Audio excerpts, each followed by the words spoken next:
Paimon's head is all dizzy. The scenery here looks different, too. Oh, what should we do, Traveler? Please don't tell Paimon someone abducted us and brought us to some strange place that we could never leave. You're right.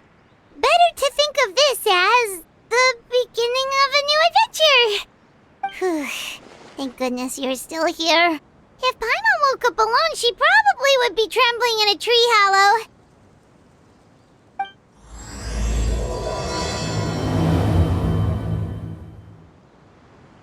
Let's follow this path for now. We might be able to meet someone and figure out what this place is all about.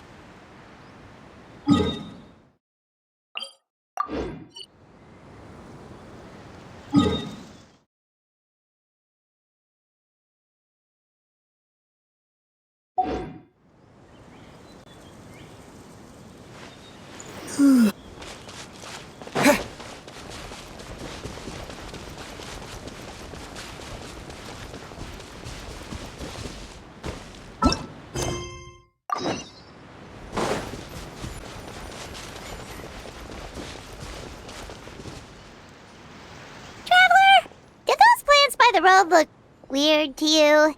It almost looked like they were made of paper. And those two frogs over there? Yeah, they look like pieces of origami. Oh, by the shade of a lotus leaf stream, don't tell me you forgot how to jump! I didn't forget, Firecracker. I'm just not sure if what I remember is correct. Next thing you know, you'll have forgotten how to sing, much less notate a score. You still remember why we call you Stream, don't you? Yeah, because I've got a great singing voice. Although these days, the name seems more ironic than anything. Not just a great voice, one that evokes the gentleness of early morning dewdrops flowing into a spring. So cheer up and make the jump over. If you're still unsure, just use that roll of magic thread. I won't laugh, I promise. Now, don't tell me you've forgotten how to use that as well. I haven't forgotten everything, Firecracker. Your name, for instance. It's kind of hard to forget that you're named after your fiery temper. Now do me a favor and pipe down for a second. I'll be right over.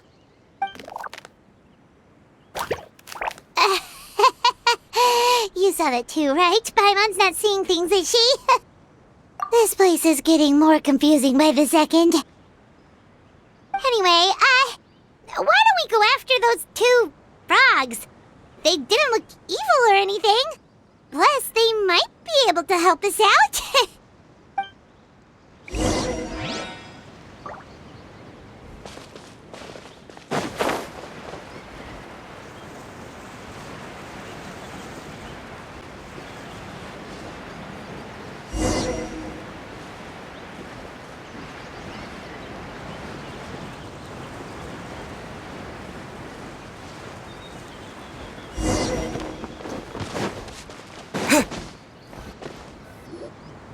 Guess we're not catching up to those frogs. They were so fast. Paimon couldn't even tell where they hopped off to in the end. Excuse me, honored travelers. Did you come from the Cliff of Prophecy, perchance?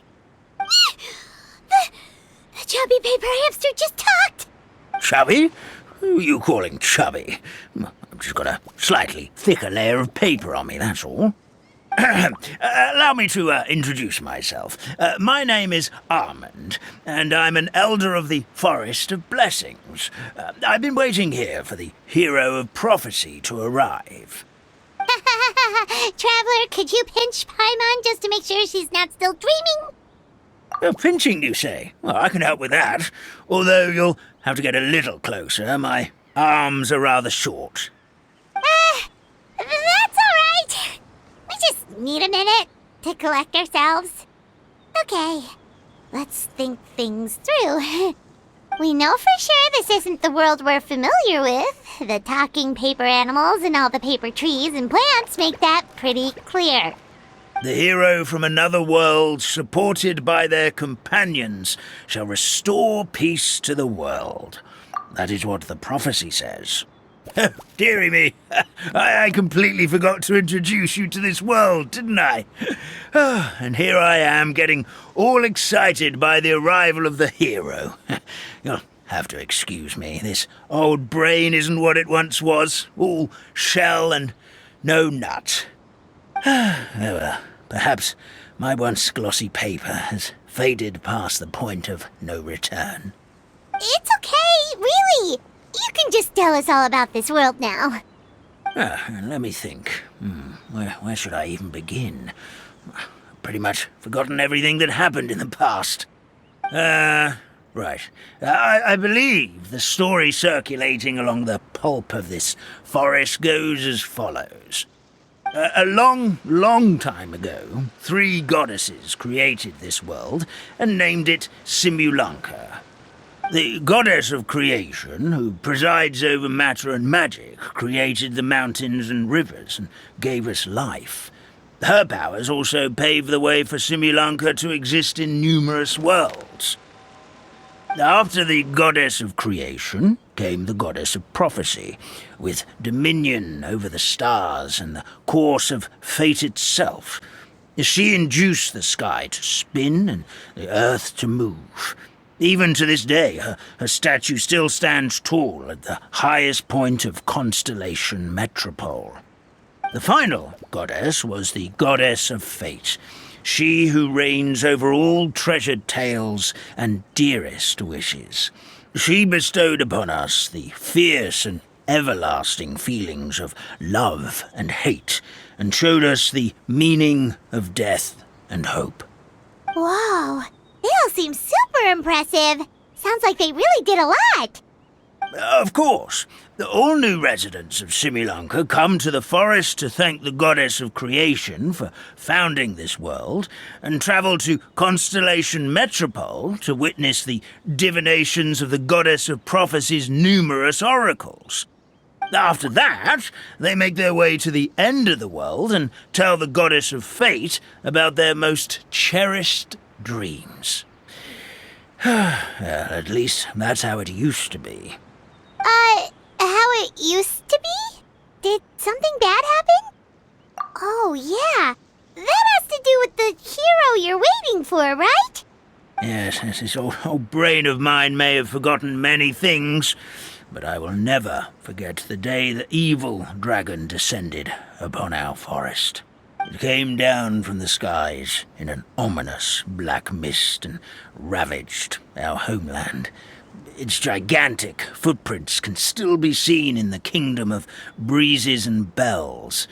We're incredibly fortunate that no one was hurt. Sounds terrifying. The terror doesn't stop there, I'm afraid. Ever since the attack, the Calligraphy Tavern in the forest has been closed. No one knows why, but it's a catastrophe of the highest order for us, forest dwellers. A catastrophe of the highest order? All because a tavern closed? If we were talking about Mondstadt here, Paimon might understand, but is it really all that serious? Good goddess of creation above. We'd take even the greatest flood over the closure of the tavern. Wet paper will dry out with time. Fallen trees can be restored. But the Calligraphy Tavern is the only source of the magic tonic that sustains all creatures in the forest. Magic what? Magic tonic. It was gifted to the forest by the goddess of creation herself. A special potion that helps us maintain our vitality. Well, our bodies will gradually crumple and become brittle until they eventually disintegrate entirely. Our colors will fade and we'll start to lose our memory until we can't even remember our own names. But wait, Grandpa Almond, does that mean you've already... Oh, I'm afraid so. The color has all but completely faded from my paper. To be honest, all I really remember is that I'm supposed to wait here for the hero of prophecy. But I've already forgotten who gave me that order to begin with. Then we've got to act fast! How can we help? Oh, brave pixie. see. May the goddess of fate reward you and your friend for your kindness. Could it be you're the heroes I've been waiting for all along? Not sure how we know that. Plus, we can't even remember how we got here, so it's not looking too promising.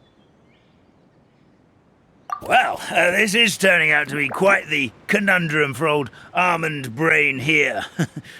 The prophecy never mentioned anything like that. For now, why don't you come with me to the Hut of Blessings? Our forest fairy lives there. Maybe she'll know what to do. Whoa, a forest fairy? Like one that knows magic? Oh, you betcha. She's prophesized to join the hero on their journey.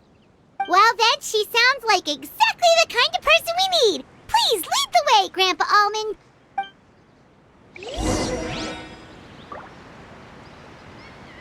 Meadow over there looks pretty strange. That's what the Calligraphy Tavern looks like. Now it's lost all of its color.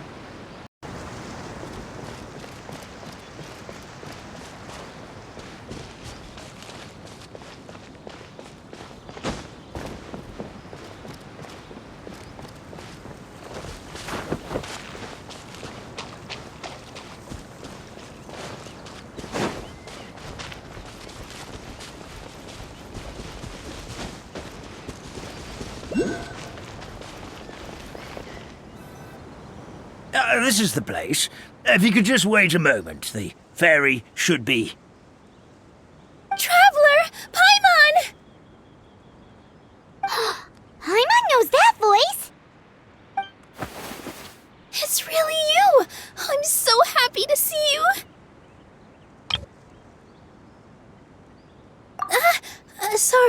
Sorry. So Nilu is the forest fairy? Well, you certainly look the part.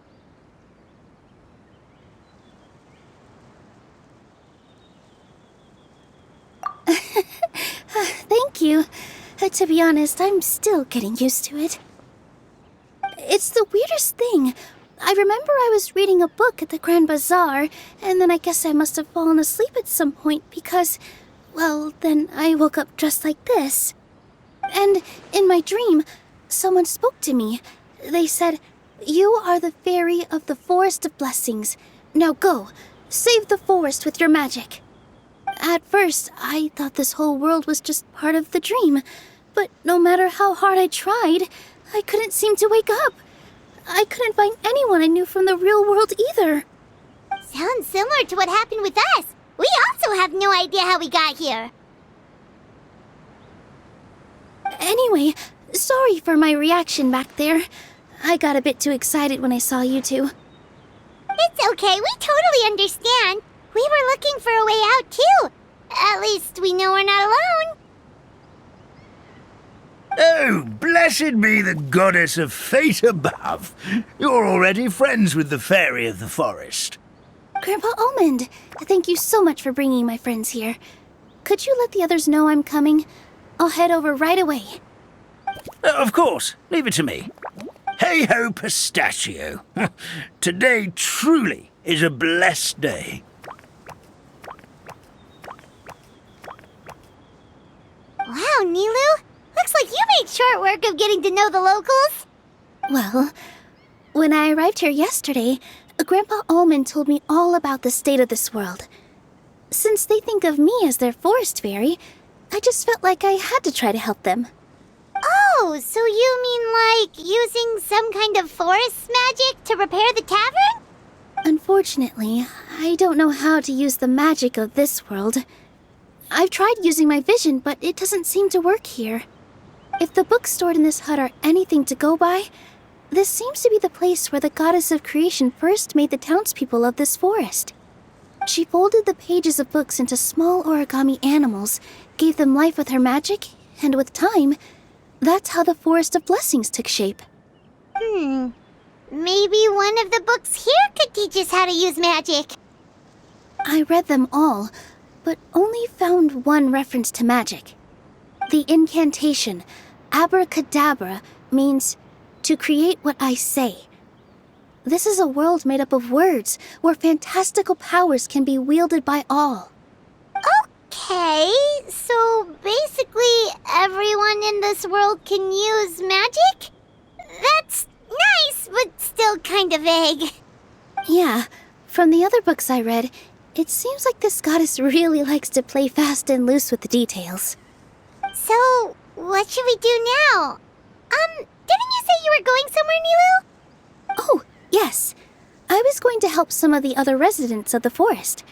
They've been busy making preparations to reopen the tavern, so I thought I could help out.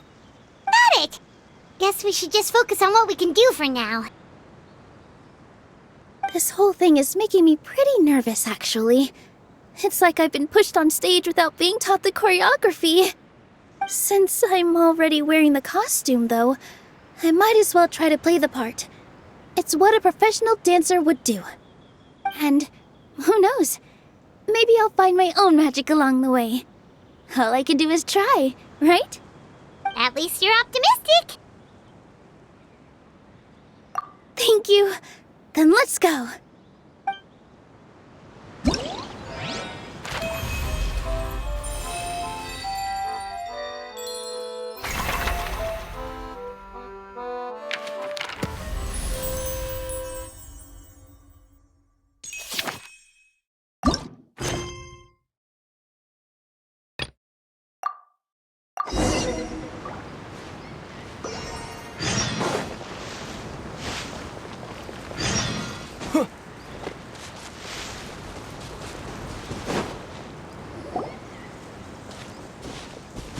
Look, the forest fairy is here, and she brought her companions. Grandpa Almond was right. They do look promising. Hello there, everyone. I heard you were working on the piping for the calligraphy tavern. Is there anything we can do to help? Oh, we wouldn't dream of troubling you with our petty problems, my lady. Don't you worry. We have it all under control. You sure about that? Because from where Paimon's floating, the piping is looking pretty chaotic. Yes. We have my careless friend to thank for that. He promised we could leave the pipe connecting to him, and, well, the results speak for themselves. Hey, I just wanted to inspect each pipe. This is the network the magic tonic has to flow through. I was just trying to be thorough, so I disassembled the whole thing. Yeah, and now you've forgotten how to put the thing back together. Have you been eating too many nuts again? 'Cause you are what you eat. Please don't fight. I know everyone wants the tavern to reopen as soon as possible so that the forest can return to normal. So, why don't you let us help out? Yeah, we're here anyway, so we might as well be helpful. We just need to reassemble these pipes, right? Well, if you're offering... Basically, the pipes need to be connected properly to allow the magic tonic to flow through. If you put the wrong pipe in the wrong place, the tonic will get stuck halfway. Attention to detail is key. Says the guy who messed up the whole thing in the first place.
Oh, amazing! You did it!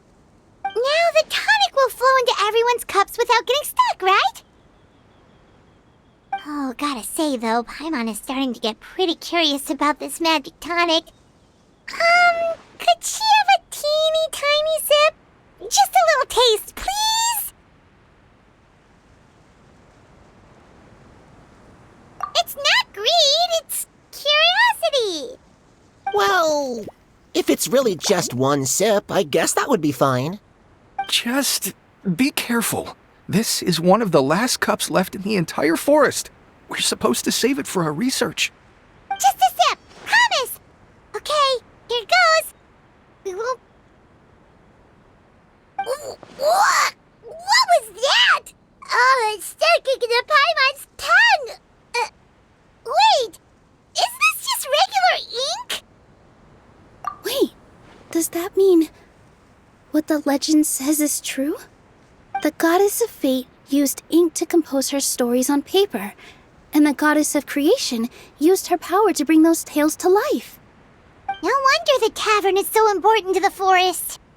Maybe the fading disorder occurs when the ink within the body dries up. That would explain why the beings here are forgetting their own stories. Oh. I'm not really sure I can really wrap my head around this conversation, but there's no need to get all worked up on our behalf, my lady. With the pipe installed, I'm sure the tavern will be up and running in no time. What do you mean, can't wrap your head around it? The fairy is recounting the story of how the goddesses gave us life. In fact, I've seen the goddess of creation with my own eyes. Really? Don't be ridiculous. There's no way you're old enough to have met her. We're the same age, and I think I would know considering we went to tell our wishes to the goddess of fate together. So stop talking a load of papier-mâché. Oh, fine. It was my grandfather, all right? He was the one that saw her. He said that one day after he finished work, he saw the goddess of creation grant us life with his own eyes. In her hands, she held the very paper used to form our bodies. She whispered something into the pages, and then suddenly a paper frog was born, ready to leap into the world. Oh, it was spectacular. Cut the theatrics, will you? You weren't even there. Wait, so that's it? Paimon thought creation magic would have a little bit more pizzazz. Oh, so in your world, the creation of life is a much showier affair? Huh, I'm learning something new every day. Well, that's not exactly what Paimon was trying to say. Magic doesn't have to be spectacular. That's enough out of you. All your boasting is confusing our kind fairy. Oh, no, it's all right. I actually think I understand the magic of this world a bit better now. Thank you. The honor was all ours, my lady. Traveler, Paimon, we should make our way to the next location.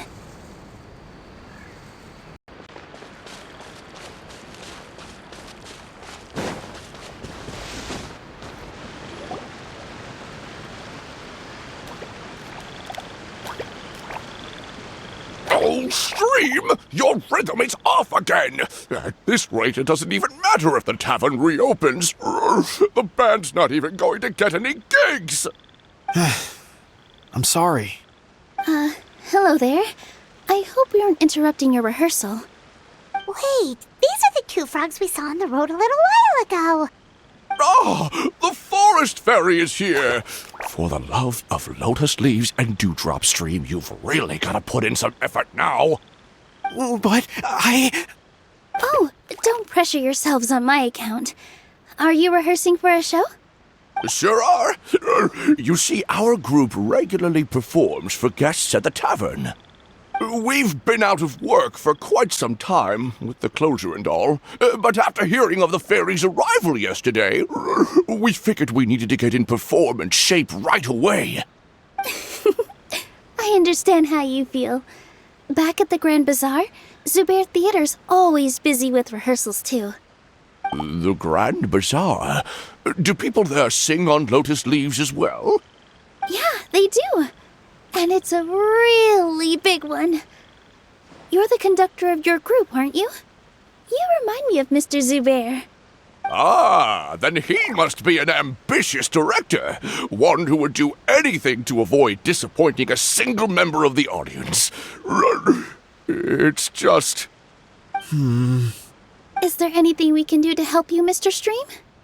Oh, no. My problems are mine and mine alone. It's just, after the tavern closed, I somehow forgot how to sing. I'm always a few beats behind everyone else, and I keep singing out of key.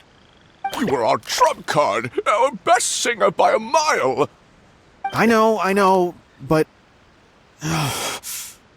So he is a victim of the fading disorder too? Don't be sad, Mr. Stream. Whenever I've forgotten important dance steps in the past, my friends at the Grand Bazaar always stick by my side to encourage me. They smile and patiently tell me everything's going to be okay. Then they play the melody for me over and over until the steps finally come back to me. Now it's our turn to help you. We just need to help you remember how to sing, right? The Traveler's got a great sense of rhythm. We can help keep you in time. Well, what do you say, Stream? I think it's a great idea. Just focus on the lyrics, and the fairy's friends will help you stay on beat. Are you sure? This is really asking a lot. Don't worry about it, Mr. Stream. It'll all be worth it when the tavern reopens and we finally have the chance to hear your marvelous singing voice. All right, then. Thank you so much, everyone. I'll give it my best shot.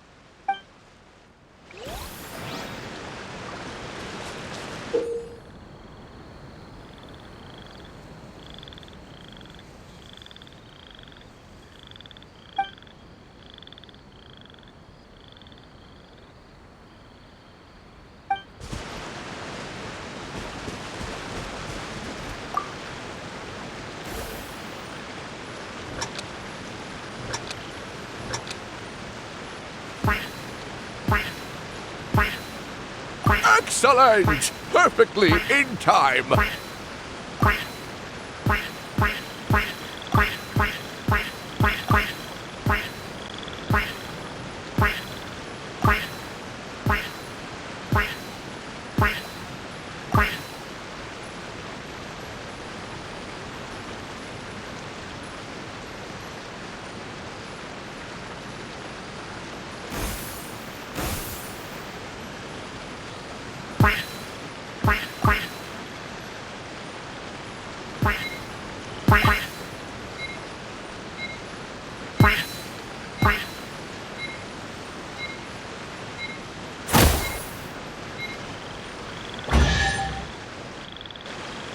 I feel like I'm getting the hang of it again.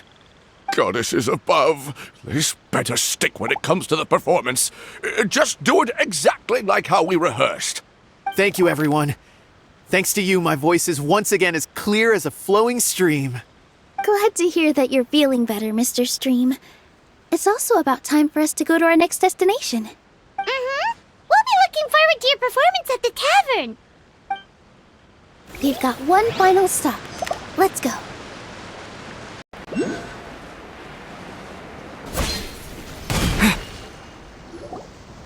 Oh, my dear Citrus, please tell me you're joking. We can't have you out of commission with the tavern about to reopen. I'm sorry, Grandpa Almond. It's the truth. I was just too excited for the reopening and must have fallen asleep in an awkward position. Grandpa Almond, we're here to help. Oh, hazelnuts on high. You could not have come at a better time. Please allow me to introduce you. This is the bartender of the Calligraphy Tavern, Miss Citrus. Miss Citrus is supposed to add all kinds of delicious fruits to the magic tonic. Her additions are what turn it into the finest brew in the land. She's indispensable to the operation of the tavern. I appreciate the kind words, Grandpa Almond, but... my neck. Are you all right? Terrible timing. Getting a kink in my neck at a time like this? Could you give my tail a little twist? That should help free up the movement in my neck. I would do it myself, but I can't reach my own, and Grandpa Almond is too old and as light as a feather. The neck and tail are connected? Of course they're connected. Just like how you can't have a rainbow without rain. Anyway, you just need to position me at the right height to pick the fruits, and then put them in the barrel over there.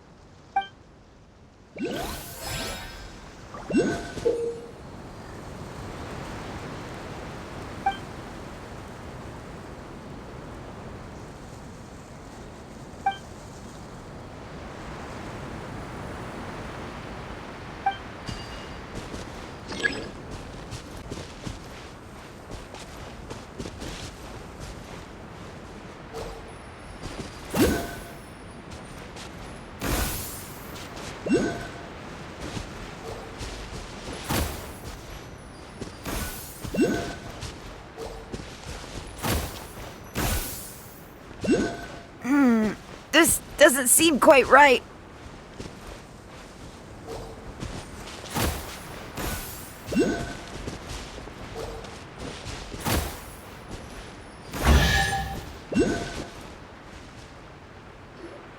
Perfect!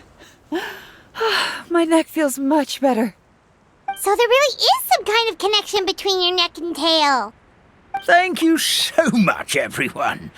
I can rest easy now, knowing the drinks at the tavern will be just as wonderful as before.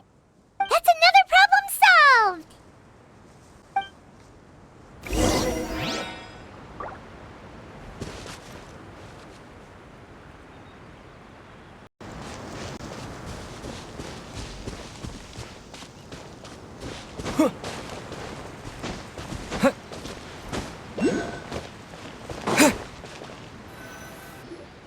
Well, since we've taken care of most of the tasks, all we need to do now is reopen the tavern.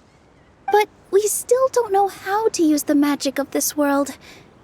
We don't even know why the tavern closed in the first place. Oh, what about the method that one hamster mentioned? You should try it, Nilu. You mean the creation magic his grandfather saw outside the Hut of Blessings? I wonder. How exactly did the goddess of creation give them life? Maybe you don't need to understand it. Just give it a try. Everyone here calls you the Forest Fairy. Maybe you have the magic powers already and you just don't know it. In other words, this forest is a stage. And all I need to do is step out into the spotlight? Sounds just like a fairy tale. Well, we are surrounded by talking origami animals and magic potions after all. Almost seems like anything's possible in this place. You're right, Paimon. We won't know anything unless we try. In that case, let's see. This is how you do it, right? I think I got the folds right. Whoa, your origami skills are great! I once saw one of our prop people making something similar. It looked really cool, so I took some time during my break to learn the basics. It's not a bad way to stave off sleepiness either. Well, how do you feel? Sense any, magical powers flowing through you? No. No? What are we missing? Magic words? But how am I supposed to know what the goddess said to bring them to life? Oh, good point! You're the Forest Fairy, Nilu! What do you want to say to the new resident of your domain?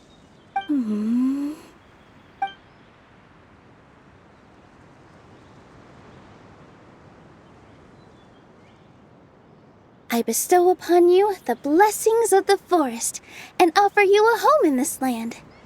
Your name shall be Harisara. May you bloom in this world as beautifully as the flower I love. My name is Parisara. It worked! It actually worked! Well, peel my shell and call me a nut. I never imagined I'd witness such a miracle at my age. It's just like what the stories said about the goddess of creation. Shell? Miracle? Nice to meet you, Padisara. I'm Nilu, the fairy of this forest. From this day forward, this place is now your home. Hello, Fairy Nilu. I hope you'll grow up happily in this forest.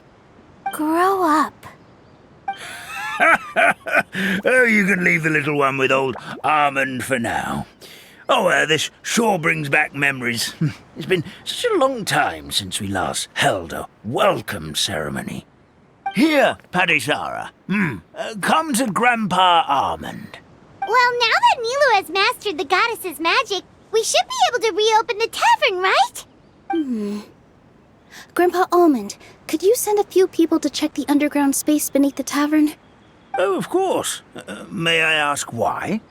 The moment I used magic, I sensed something strange down there.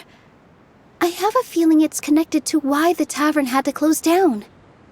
Of course, we'll look into it right away. Make sure you listen to Grandpa Almond, Padisara. Don't go running off on your own. Padisara. Listen. Running. Hey, come back here, you! Wait! Yep, that's Nilu's creation, all right. She's got so much energy.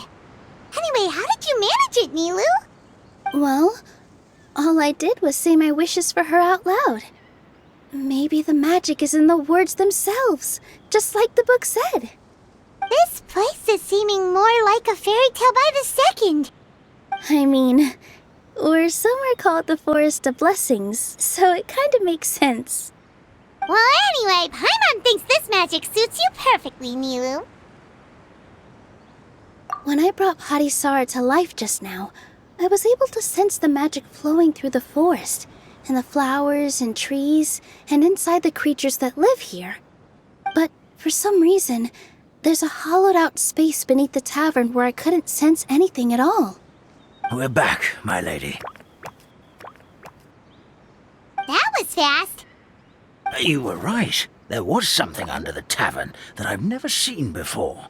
It looked transparent and gave off a clinking sound when I knocked on it. Transparent and clinking. Oh, I've got it! Already? You've got to use fairy tale logic, Paimon. That's right. An empty ink bottle, to be exact. Still remember the taste of the magic tonic you took a sip of, Paimon? Yeah, it was ink. Oh, Paimon gets it now! Traveler, Paimon, will you come gather some ingredients with me? I learned what we need to make the magic tonic back in the Hut of Blessings. Sure thing! What do we need to get? A setting sun that never sets, a dragon that cannot fly, and a moon that only shines at night. Where are we supposed to find crazy things like that? What? How did you get that so fast? Logic, huh? Lucky guess, more like.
Smash!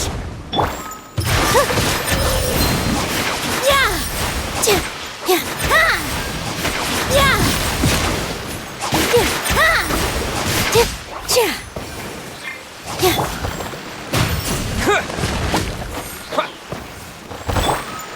Yeah! Yeah! Terra Smash!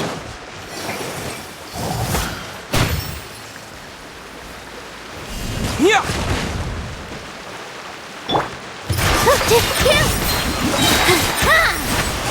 Yeah! Dance with the waves!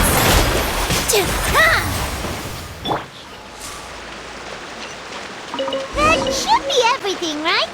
What should we do now? Let's go back to the Hut of Blessings.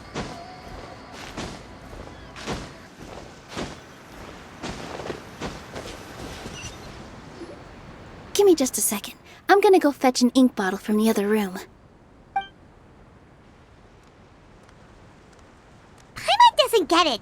All the ingredients are super tasty, but somehow the final product turns into ink. Well, anyway, Paimon's not going anywhere near this stuff this time. Not even if you bribed her. Sorry to keep you waiting. Let's see. According to the book, first you do this, then this, and then... It's done! Wow, magic sure makes everything super convenient.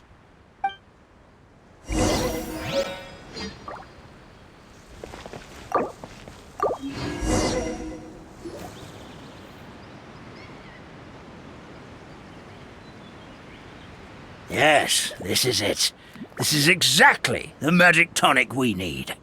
Grandpa Almond, could you take the concoction to the room underneath the tavern and place it next to the transparent bottle you found? I'll handle the rest. Of course. As you command, so it shall be done. I still get nervous at times like this. It's just like when you step on stage and you can tell that every single person's gaze is fixed right on you. Thanks, you two. I can't tell you how great it is to have you by my side. Almost makes me feel like I've been blessed by the goddess of fate, too. Let's go. We shouldn't keep everyone waiting.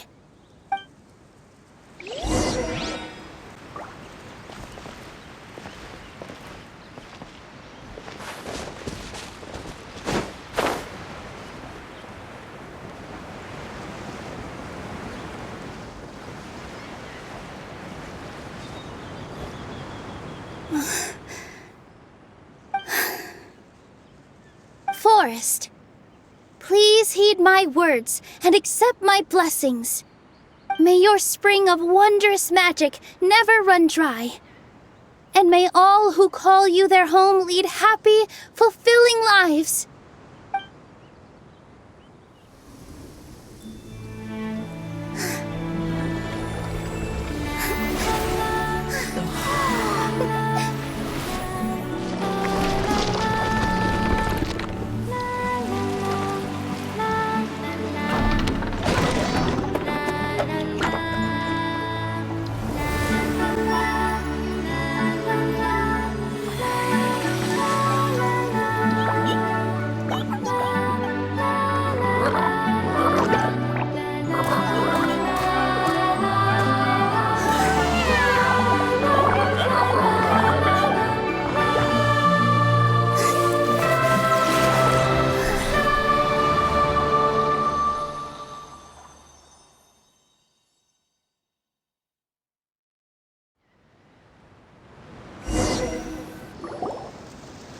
Fairy Nilu is amazing!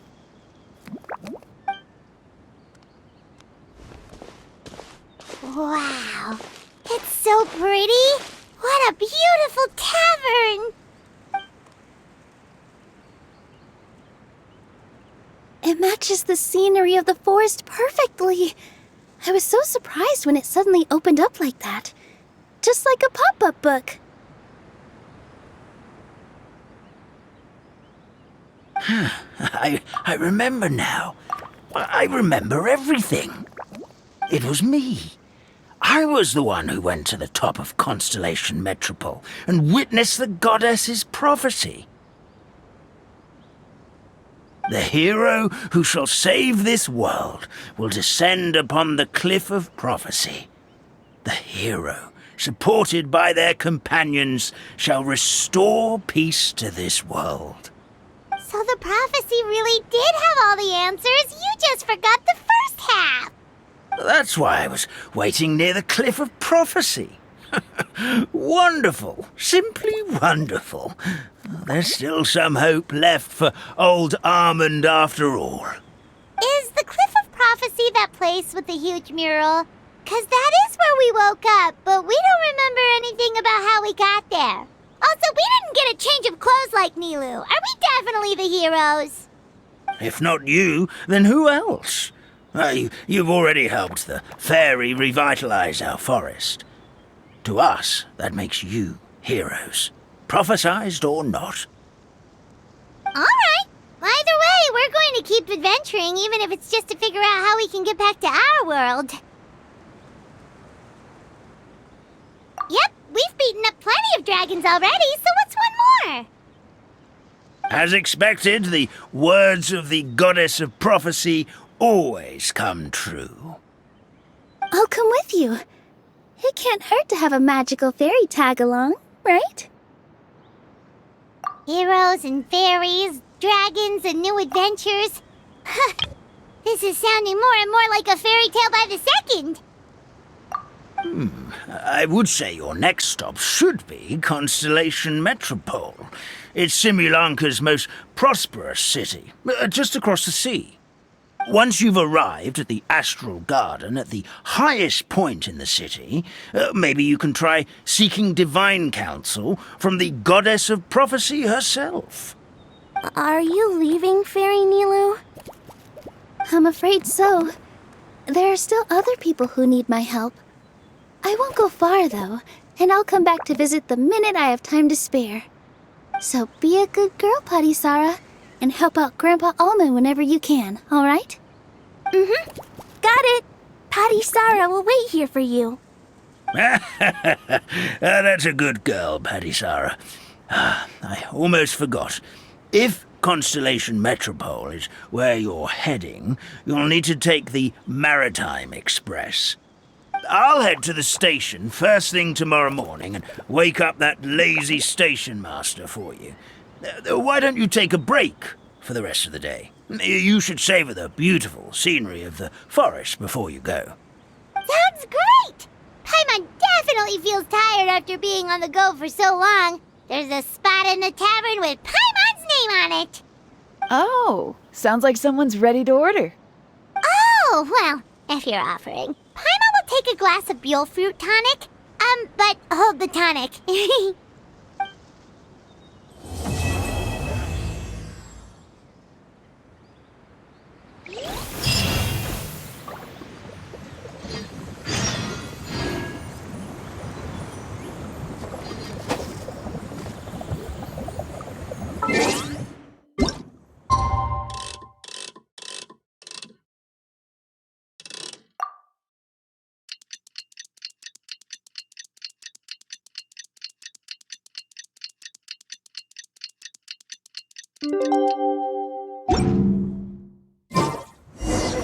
Morning. Guess everything that happened yesterday wasn't just a dream then. Well, it's time for our next fairy tale adventure. We should head to the station Grandpa Almond told us about.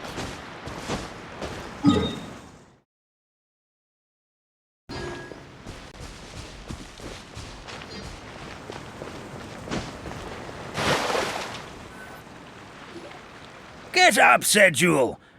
Time to get to work, you lazy bones. I can't remember how to call the train. Just let me sleep a little longer, then I'm sure I'll remember. Don't try to pull one over on me, young man. Your fading disorder has been cured. I saw you chugging cup after cup of magic tonic in the tavern last night. You must be mistaken, Grandpa Almond. That guy definitely wasn't me. Oh, you remember my name now, do you? Then it seems like you're all better. You had no idea who I was when you were fading. Now, enough of your nonsense. Get up. The fairy and her friends are going to be here any second. All right, I'm up. The Maritime Express should be here soon.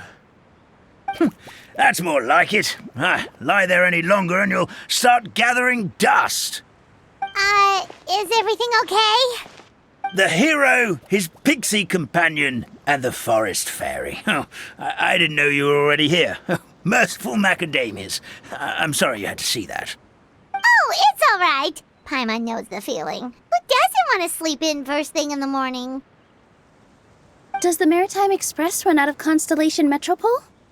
Yes, each train needs a conductor to operate, and the conductors are always from the capital. The more difficult maneuvers are a little too complicated when you're made of paper. Oh, so you mean the people of Constellation Metropole aren't origami animals like you? Well, the city welcomes visitors from all over the world, so you're bound to run into some forest dwellers there. But yes, generally speaking, the residents of Constellation Metropole look quite different from us. You'll see for yourself soon enough. Here comes the train.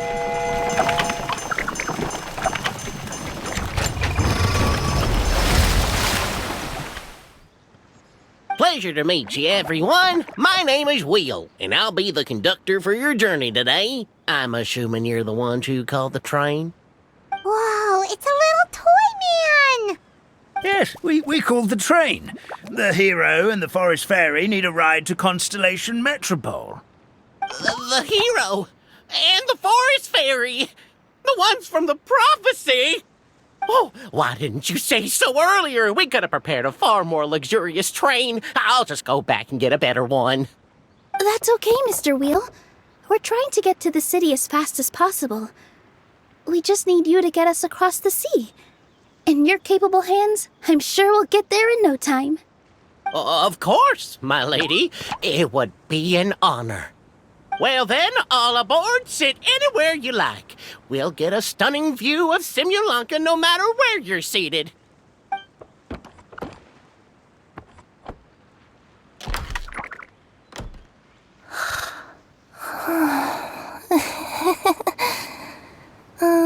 Breakfast. Did one of you just say something? Wasn't me either. Breakfast. No, come back. Sounds like the voice is coming from inside the train.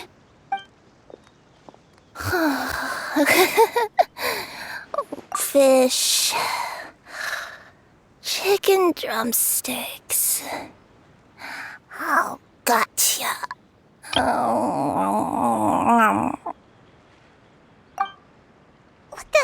What's Kirara doing here?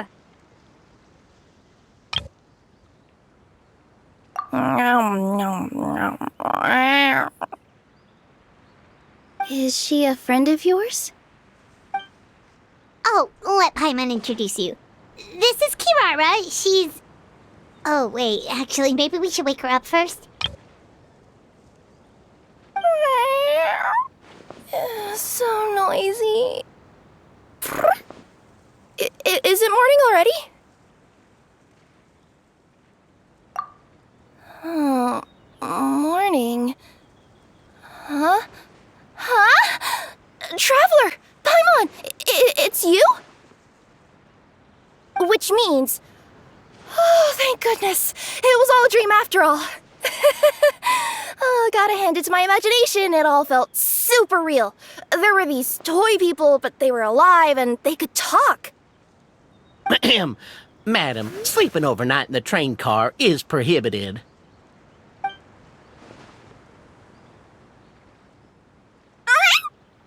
It wasn't just a dream? It's all right, Kirara. Apparently we're in a world called Simulanka. We got here yesterday, too. Simulanka? So, that's what it's called. I spent all day yesterday wandering around this one city. The toy people called it Constellation Metropole. I was trying to find a way to get back home. I was seriously starting to think I'd gotten on the bad side of some great yokai and gotten swallowed whole. I take it you're Inazuman then, Miss Kirara? She sure is. But, Kirara here is kinda special. Let Paimon introduce you for real this time. Kirara is a Nekomata from Inazuma. She works as a courier for Komanie Express.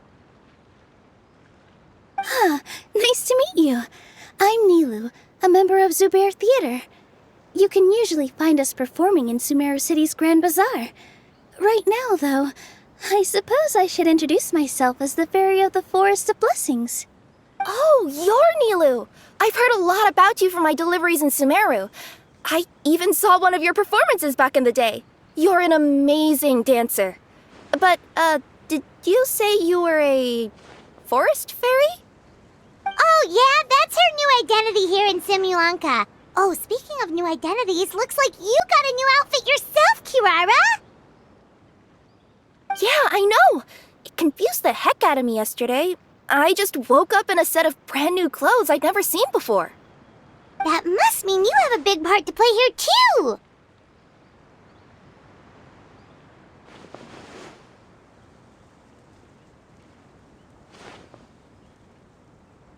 I think Miss Lynette would be better suited to that role, being a magician and all. Did you by any chance hear a voice speaking to you before you got here, Miss Kirara? A voice... Oh, yeah, I did hear something, but I was so freaked out my tails got all tangled, so I, didn't catch much of what was said. Sorry for the interruption, but this Nekomata friend of yours, she doesn't eat hamsters, does she? Or frogs? Oh, no need to worry, little guys. I would never do something like that. Well, unless I'd been out in the wild too long without anything to eat. Oh, speaking of eating, I am getting a little hungry.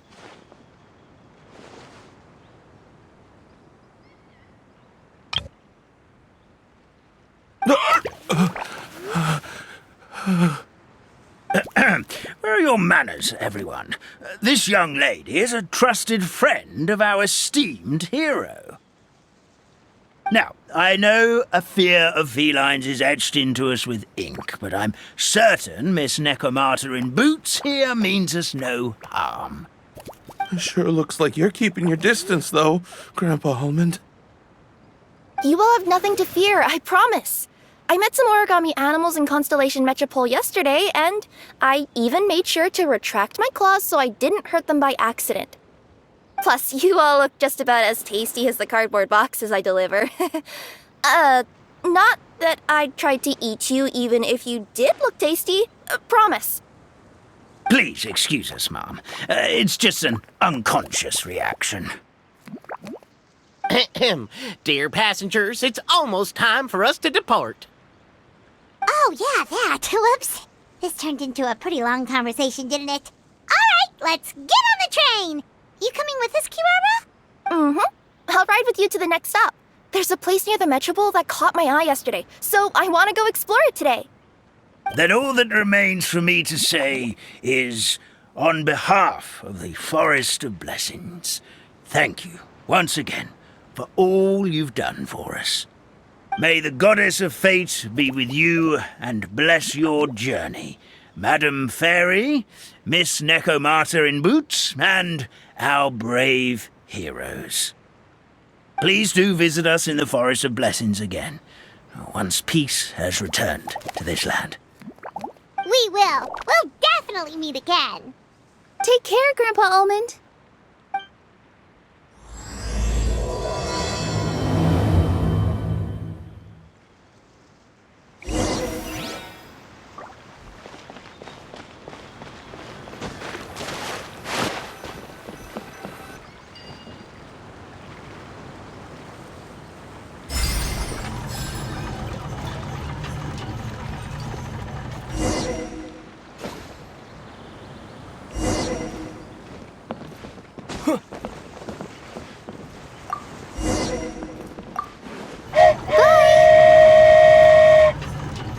Have a safe trip!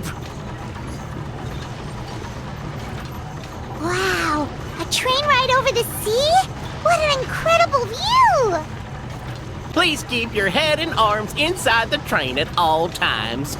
We don't want anyone falling into the sea.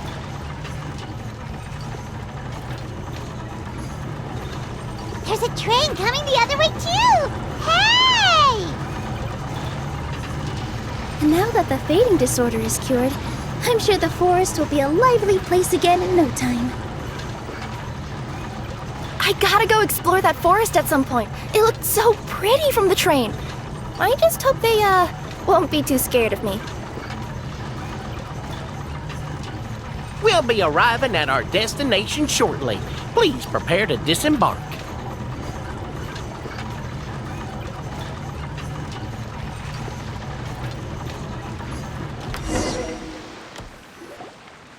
Here we are! Constellation Metropole is right over there. It's a short walk from here to the Gear Sky Ladder, which will take you right to Metropole Square. And thank you again for choosing Maritime Express. Great! And thanks to you for a smooth and pleasant journey, Mr. Wheel. The train cars were comfortable and spacious, and I had a great night's sleep. I'll definitely be back. As you wish, ma'am.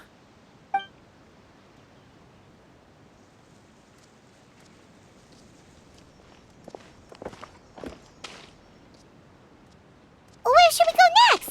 Is that place you wanted to check out nearby? Mm-hmm. I took a walk around yesterday, and it felt like there was something weird about it. So, I think I'll indulge my curiosity and go investigate. Want us to come with you? It's okay. You guys go ahead and visit the Metropole for now. Hopefully, that's where you'll be able to find out some more about this world. I pretty much explored the whole place from the rooftops yesterday, but for some reason, this is the place that caught my attention. You know what I mean, right? Like, when you get a stone stuck in your claw or something, it keeps nagging at you to dig it out, but you can't focus on anything else until you do. Don't worry, if you run into any trouble, I'll be there faster than you can say gold-level courier of the Komania Express. Okay, fair enough. We'll head to the Metropole then. Guess this is where we say bye for now. Mm-hmm. Don't worry about me. Let's not forget, I'm a yokai.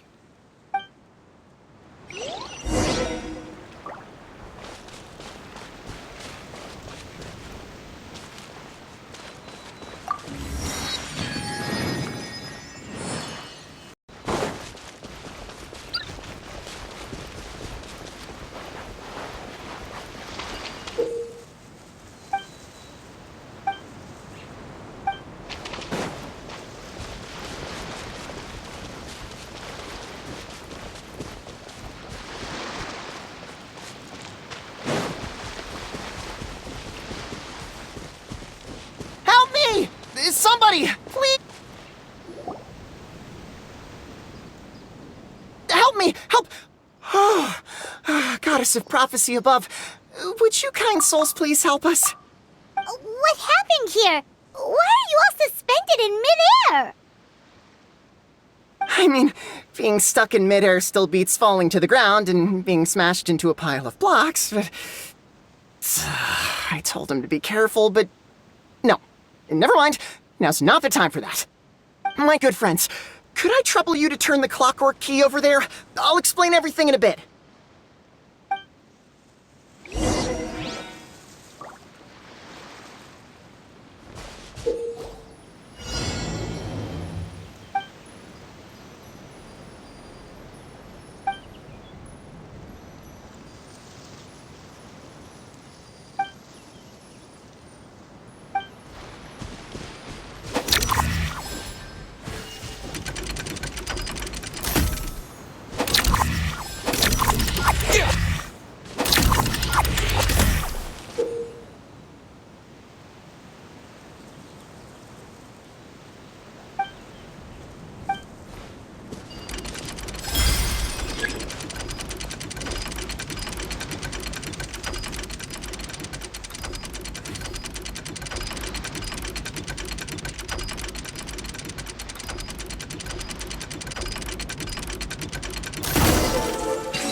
Thank you. Oh, thank you. What happened there? It almost seemed like we turned back time. I take it this is your first time witnessing the power of the Goddess of Prophecy, then? If so, I can see why you might think that. Basically, this is a gift bestowed upon Constellation Metropole by the Goddess of Prophecy, who rules over the natural course of all things. It helps those who have deviated from their proper path to get back on track. Proper path? Do you mean everything that happens in the Metropole has been planned out since the very beginning? Why are you saying that as if it's a bad thing? You're not explaining it clearly. Here, allow me. Of course, all the residents of the Metropole have the freedom to live their own lives. For instance, whether I use olive oil or sesame oil in my morning skincare routine is entirely my choice. But whenever something disastrous is about to happen, like when I almost got turned into a pile of rubble just now, the goddess's magic will activate in the world around us. So, in other words, it's kind of protection magic? To keep people alive? You could say that. There are other situations in which it activates too, but that's basically correct. Well, in any case, we're glad no one's hurt. Are you heading to the Constellation Metropole? Yep. Do you know where we can find the Gear Sky ladder? Oh, it's just that platform up ahead. The one with the key sticking out. That thing? Are you sure? Yep, that's the one. Pretty much everything in the Metropole runs on tracks and gears. The Goddess of Prophecy watches over it all. Which is to say, all the tracks are fixed. If a machine is set up to move forwards, it'll never move in reverse. This reminds Paimon a lot of Fontaine's clockwork toys. You mean, like those music boxes with dancing figures? I think I've seen one or two from the merchants in Sumeru. Yeah, exactly like that. Anyway, sounds like it's not gonna suddenly fall out of the sky, so Paimon's okay now. Should we get going?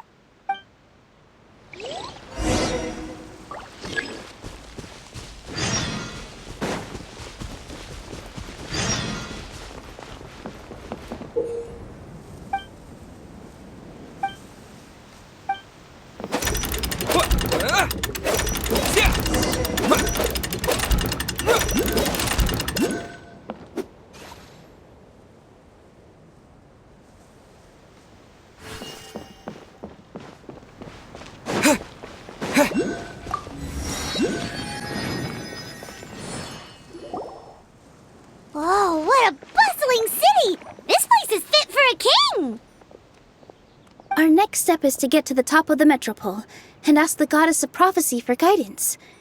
If there is a king in that castle, I sure hope he won't get mad at us for trespassing.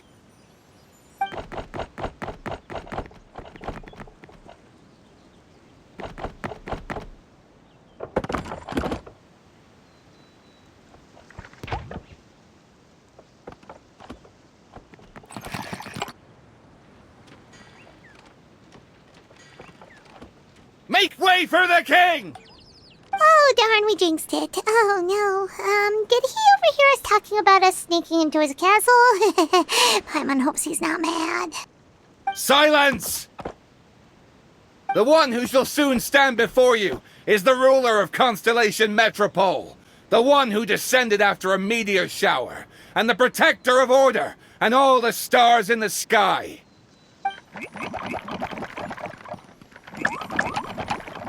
That's a long list of titles. I bid ye welcome, guests from afar. Long have I heard of your grand deeds. O fairy, who restored the lifeblood of the forest. O hero, who... huh? Navia! Hold your foul tongue! How dare you utter Her Majesty's name? Nice one, partner. Spectacular improvisation skills. I'd expect no less from you. All right. You can relax now. Allow me to make some introductions. This is the Traveler, and his trusty companion, Paimon. You are personal friends with Her Majesty the King? Please, forgive our grievous mistake. We had no idea. All right, the welcome ceremony is over. Everyone back to your stations. I will personally treat our guests to some royal hospitality. Yes, Your Majesty.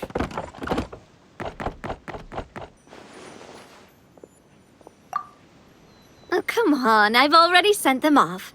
So anyway, how did you guys get here? We were gonna ask you the same thing! Also, how are you already king of this nation? And where did you get a crown? Oh, wait, don't say it! You just woke up like this, right? Sounds like you've answered your own question. But before I woke up, I heard a voice say to me, "You are the king of Constellation Metropole. Now go forth and save your city." A similar thing happened to me. Oh, yeah, sorry.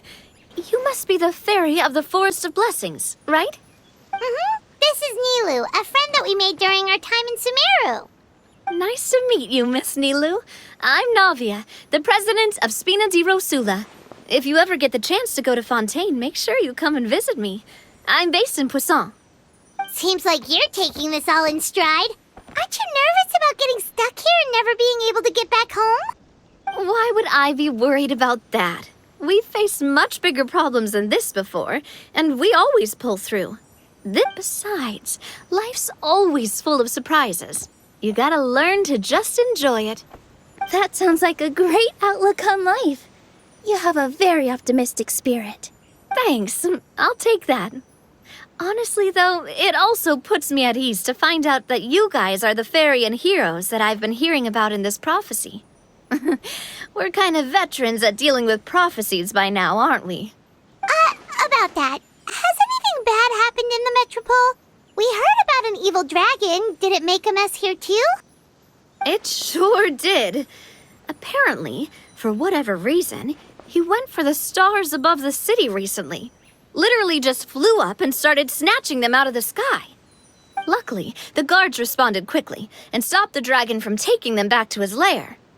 Unfortunately, though, he dropped them before he flew off. Now they're scattered all around the Metropole. I've been out trying to retrieve them, but I only managed to get one of them before you showed up. Oh, I didn't ask yet. What brings you to the Metropole anyway? Oh, Paimon can explain.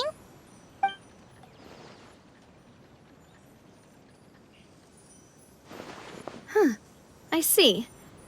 So, you want to consult the oracle of the goddess of prophecy.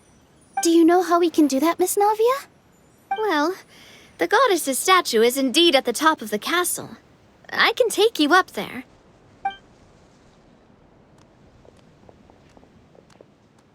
However, I've heard from the citizens here that the goddess hasn't given out any new revelations in a very long time. Really? But Grandpa Almond told us that he received his prophecy from the goddess. Oh, that's probably because the prophecy about the hero of Simulanka has been around for a very long time. But recently, people realized that the goddess didn't reveal anything about what's supposed to happen after peace has been restored. Okay. Still, can't hurt to try your luck. And maybe you can help me get rid of the invaders while we're at it. Invaders? So the dragon's not your only problem? Right. The forest isn't the only place where strange things have been happening to the residents. Have you come across the gift from the goddess of prophecy yet? You mean the protection magic that stops them from coming to harm? We saw it in action. Yep, that's the one. Over the past little while, this magic has been triggering far more frequently. We don't know if it's simply because the Metropole has grown a lot more dangerous, or if there's a deeper reason behind it. Some residents find themselves getting stuck in a place and unable to move.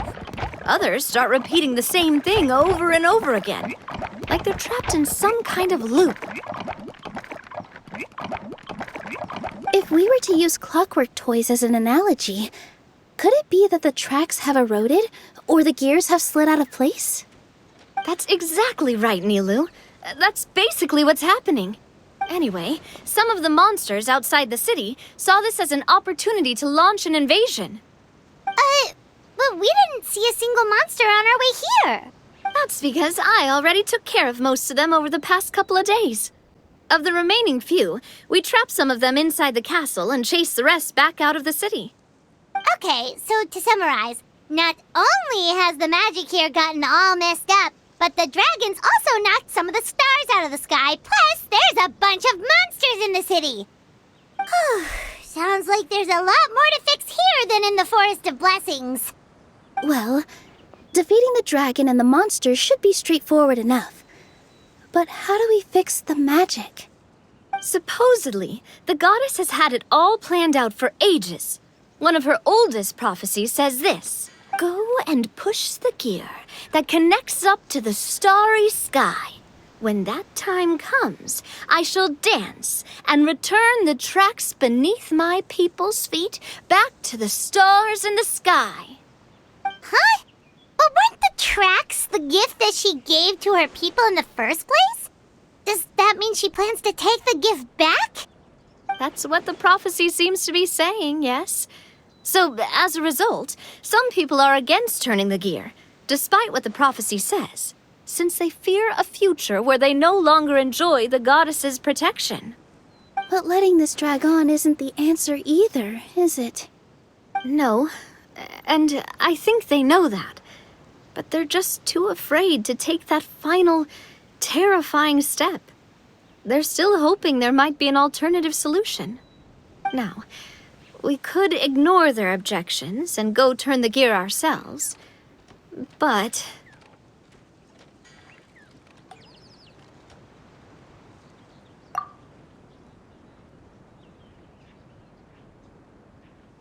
Exactly. You know me well. And that's why you're my partner. I want to get as many people on my side as possible. At the end of the day, this is their city, and they should have the right to decide its future. Ooh, spoken like a true wise king, Navia. I am the boss of Spina di Rosula, after all. This may be my first time as a king, but there are a few similarities between the two roles. Traveler, Paimon, Miss Nilu, would you be willing to lend me your support? With your help, I'm confident we'll be able to find the most frictionless way to resolve the problems plaguing this city.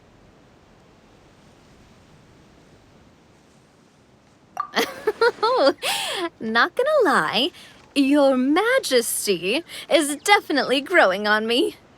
Seriously, like we'd ever say no. We're your friends! No need to ask us so formally in the future. I'm happy to help too.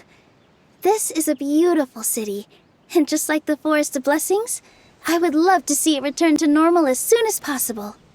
Ah, great. As the King of Constellation Metropole, I extend to you my gratitude. All right, everyone, follow me. I'll show you the way to the goddess statue at the top of the Metropole. And stay close. You don't want to get lost in my castle. It's huge.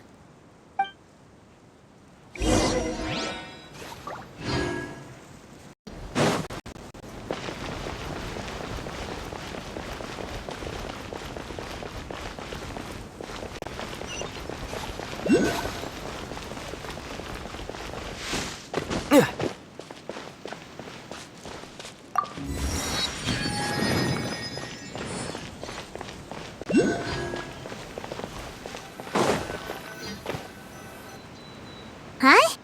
What's this? Wait. This looks like the star I found earlier. I told the guards to place it near the goddess statue. Maybe they ran into some trouble up there. Guess we'd better hurry.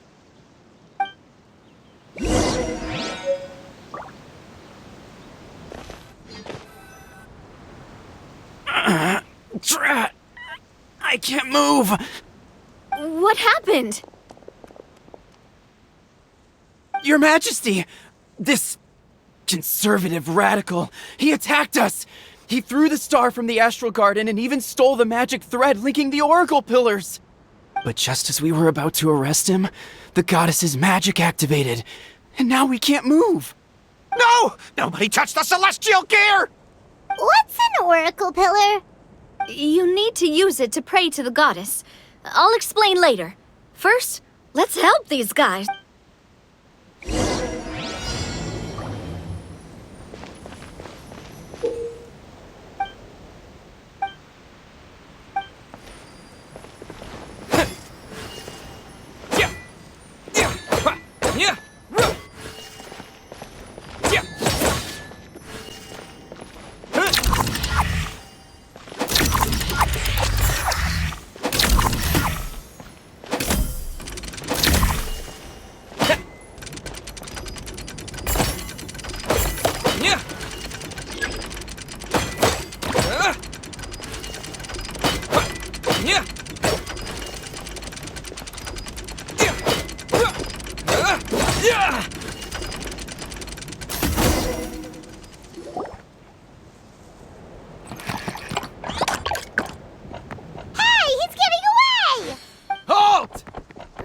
Okay, let him go. But, Your Majesty! Even if we catch up to him now, we won't be able to change his mind, much less quell the fear that many others like him are feeling. All it would do is turn him further against us. Understood, Your Majesty. Also, this is the magic thread he was holding from the Oracle Pillars. Your Majesty, what should we... Please give that to the traveler over there. I believe they have some questions for the goddess. Yes, Your Majesty.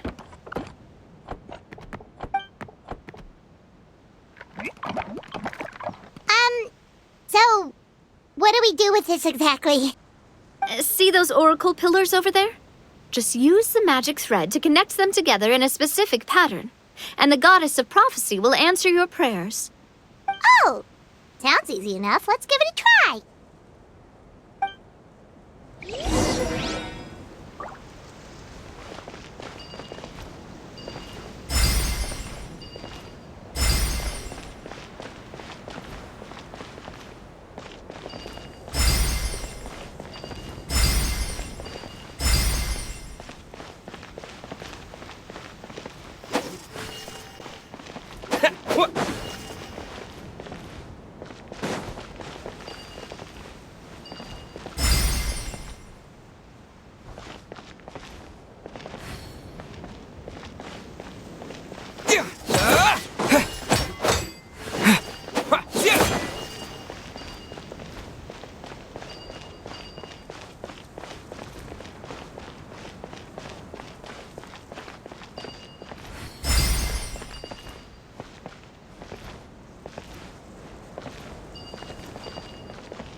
It worked!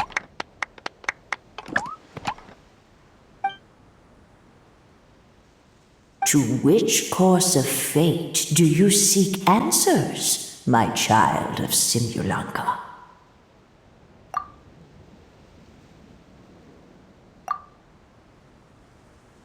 The hero from another world, supported by their companions, shall restore peace to this world.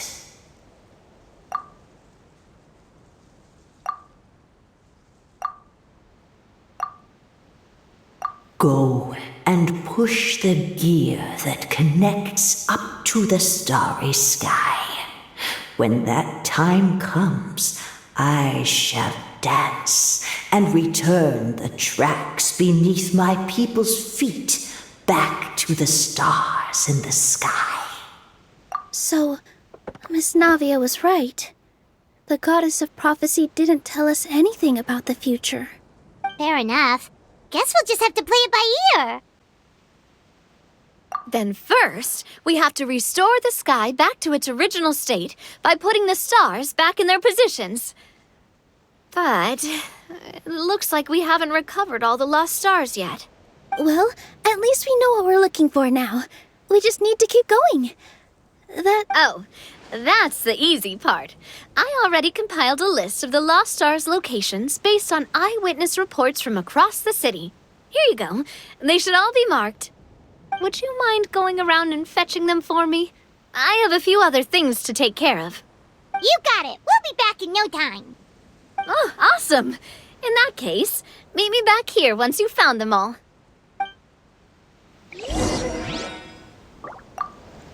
How are you doing? Found them all? Sure, no worries. I'll be right here, so just come find me once you've retrieved them.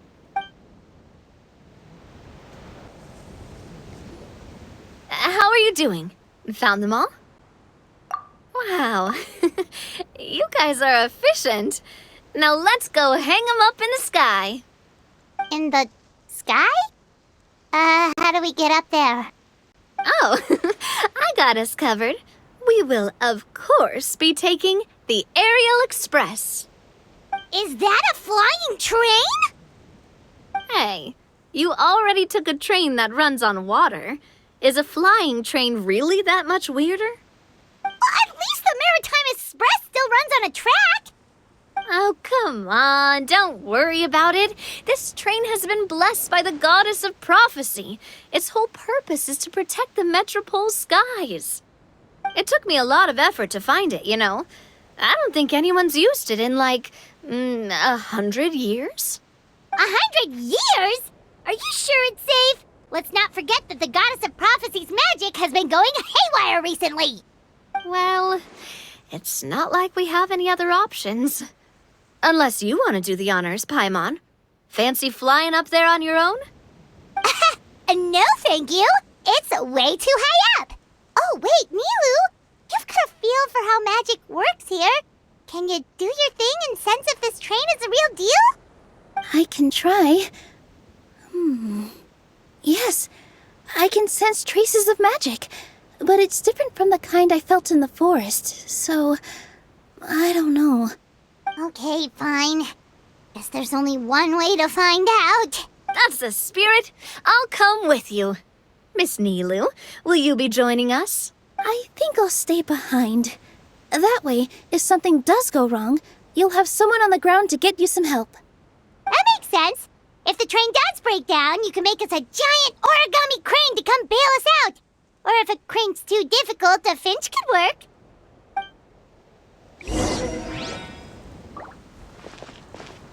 Best of luck! A finch, huh? I think I know how to fold one of those.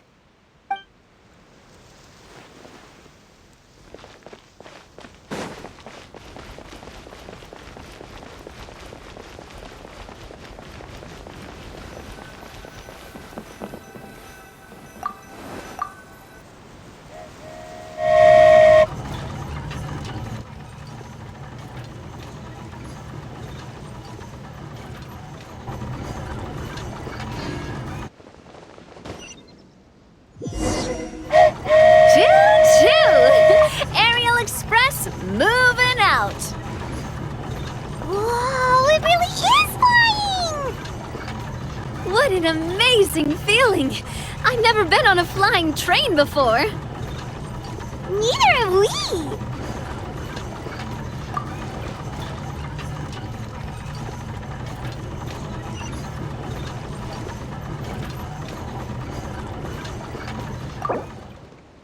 That should do it. On to the next location.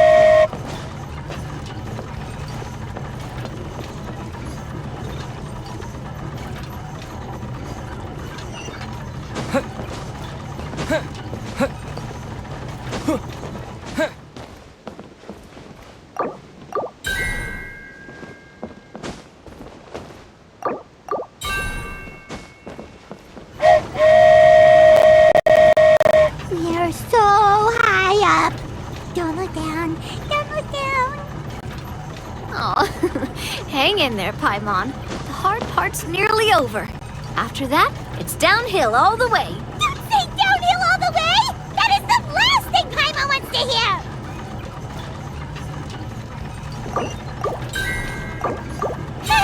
We're finally done. Okay, let's get back down while this train is still working.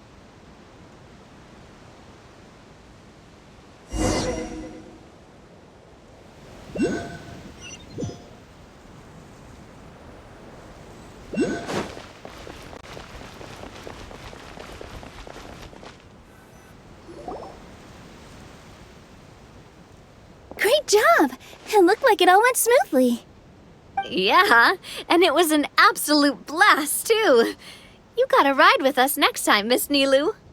Huh? I'm okay. Thanks for... Halt! What do you think you're doing? Get out of my way! What's going on? Your Majesty, there! Let us through! Stay back! It's okay. Let them through.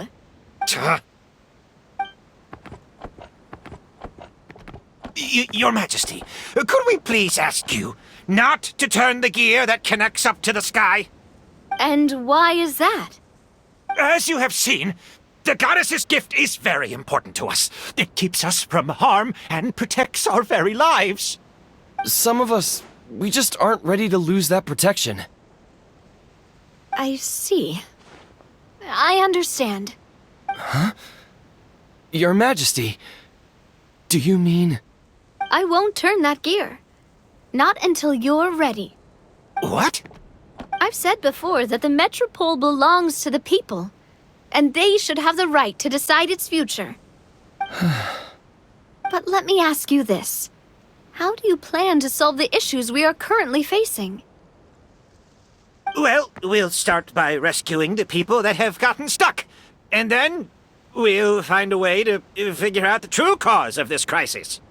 And have you made any headway on that? The true cause, I mean. Unfortunately not. Hey, you little... I'm sorry, my friend, but it's the truth. You have friends and family that have been affected, don't you? Duh. I understand your concerns. But if we let this drag on for much longer, the situation may well get worse. More and more people will be frozen by the goddess's magic. Yes, but if we turn that gear now, all the tracks in this city will disappear. I know this is a hard decision to make. But have you ever thought about why the goddess might have made things this way in the first place? Huh? Why do you think she might decide to take back her gift and stop revealing further prophecies about the future? Are you saying she has abandoned us? No. Quite the opposite, in fact. What do you mean? The goddess dearly loves this world and all the people of Simulanka. And because she loves you so much, she wants you to be able to choose your own path. Every parent hopes their child will have a happy and carefree life. But if they're overprotective, then all they'll manage to do is keep their child trapped. If a mother bird lets her baby ride on her wings for too long, her child will never learn how to fly. Perhaps the goddess of prophecy has always known that one day she'll have to let go.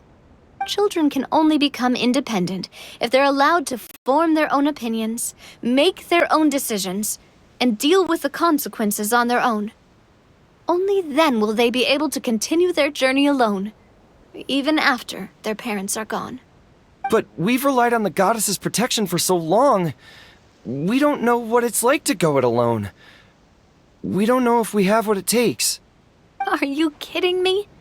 I think you've proven yourselves more than capable of that. What do you mean? You made a call in a time of crisis, and you've come all this way to talk to me. Even the guards couldn't stop you. That must have taken a lot of courage. But we only did it because we were scared. Why you set out on the journey doesn't matter. What matters is that you've proven you can choose your own path. My friend, I fear our king is right. It is time for us to face our fears. What? But we... We can't go on living like this. Living in fear. Look at what it's driven you to do. You threw away a star personally created by the goddess of prophecy herself. You once revered her more than any of us. And I think the king is right. She hasn't abandoned us. So, why don't we put our trust in her one more time? I don't care anymore. Do what you want. Aw, he laughed. I'm sorry about my friend. That's just how he is. Always had a terrible temper. Please accept my apology for his impudent behavior. Is it just me, or has he accepted the goddess's prophecy? I think so. Not that you'll ever hear him admit it out loud. Your Majesty, please turn the gear that connects up to the sky. So, you've made up your mind? About giving up the goddess's gift? Yes, I've made up my mind. But maybe losing the gift isn't what this is about anymore. Because we've gained something too. You have given us courage. Well said. I am proud of your decision. Now, gather around, everyone, and join me as we make the night sky of this wonderful city turn once more.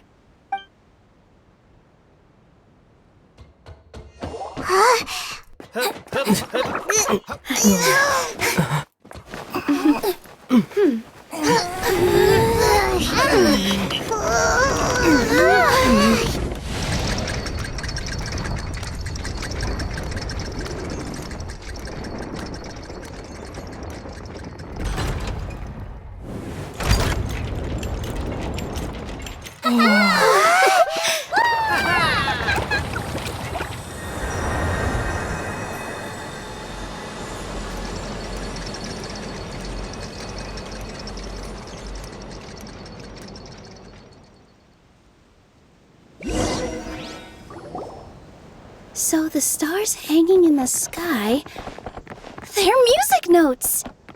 This entire metropole is a huge music box! That's incredible! How do you feel? A little scared and uncertain. But for some reason, I feel a lot more at ease. It's as if some kind of huge weight has been lifted from my shoulders. Figured out any next steps? To be honest, not really. But maybe I can start by having a heart-to-heart with that stubborn friend of mine. I have an idea. If you don't know what to do, why don't you start by helping the people around you? You mean the people who got stuck because of the goddess's magic? I mean anyone and everyone who needs your help. By helping others, you'll eventually find your own path. Trust me, I have experience in this. What kind of experience, Your Majesty? Yes. We'll need a formal organization with a catchy name before we go out and start helping people. Why don't we call it the Spina di Rosula? Spina di Rosula? Ooh, or even the Spina di Rosula di Simulanka. Yeah, that's catchy. Wow, big expansion for the Spina. Moving into other worlds now. Spina di Rosula. I like it. It's a great name. Let's do as Your Majesty suggests. Well then, how about I appoint you as the head of the Spina in Simulanka? While I'm off fighting the dragon with the other heroes, it'll be your responsibility to work with the guards and take good care of the people in the metropole. What? You're planning on fighting the dragon? But no, Your Majesty, you must reconsider. He's right. Your Majesty, you can't. How are you two on the same side all of a sudden? Perhaps Your Majesty is unaware of this. The great dragon suddenly broke out from the Titanium mines one day and tore the end of the world to pieces. After that, it spat out a strange fog that surrounded a whole island. No one knows what lies beyond the fog, and no one knows what has become of that poor island. Before Your Majesty arrived, we dispatched many soldiers to fight the dragon, but none came back alive. Yikes. Sounds worse than we thought. Isn't that all the more reason for us to go? There could still be guards trapped there, waiting for someone to rescue them. King Navia is right. We cannot simply stand by and watch as the people of this world suffer. Very well. Though I have not served by your side for very long, Your Majesty. 2 days is enough for me to have learned that once your mind is set, any attempts to change it are futile. You're a pretty good judge of character. He probably didn't mean that as a compliment. Since you're serious about this, I won't try and stop you. There's only one way to reach the end of the world, and that's by taking the Maritime Express. Oh, right. So there's a line going there too? Yes, it was originally built to serve the workers commuting to the Titanium mines, but it has been abandoned since the dragon attack. I'll tell the conductor to wait for you at the platform by the side gate to the metropole first thing tomorrow morning. You're embarking on an extremely dangerous adventure. Please be careful, Your Majesty and friends. Oh, thank you for your concern. While I'm gone, I leave the metropole in your capable hands. Yes, Your Majesty. Just call me boss from now on. That's what everyone in the Spina calls me, and it's what I'm used to.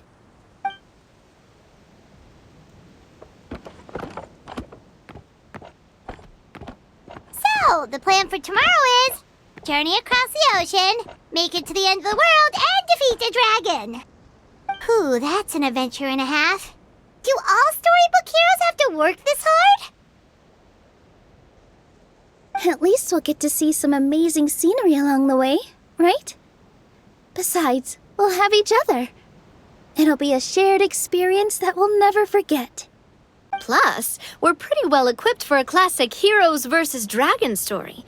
We got Miss Nilu as our magic caster, and I guess I'm the melee warrior who leads the charge? Paimon can definitely see that. Anyway, those are tomorrow's problems.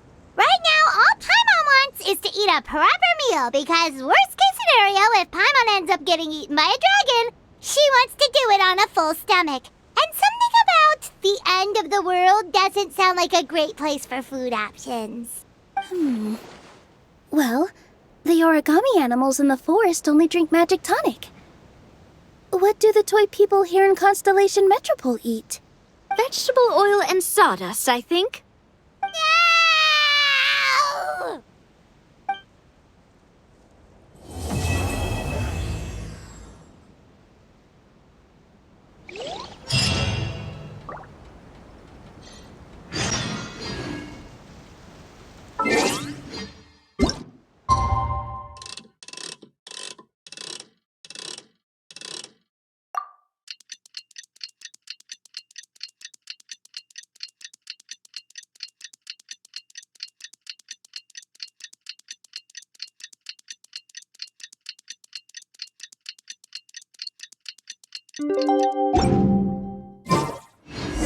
The time has come to slay the dragon. How are you feeling? Nervous? I'm curious to see what this end of the world place is like. Come on, let's go meet the others at the station.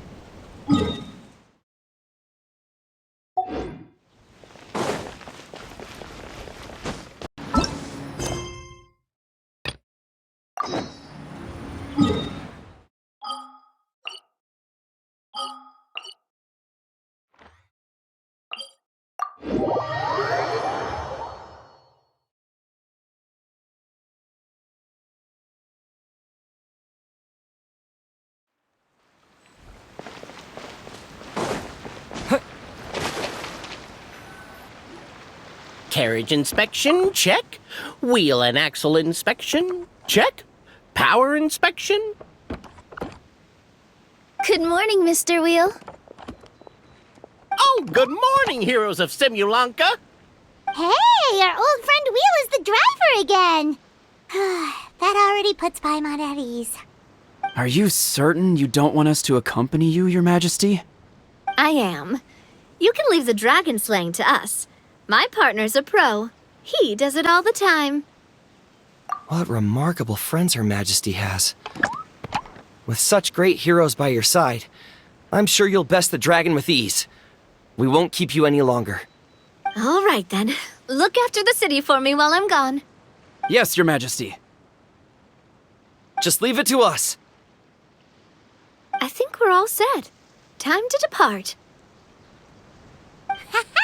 Next stop, the end of the world!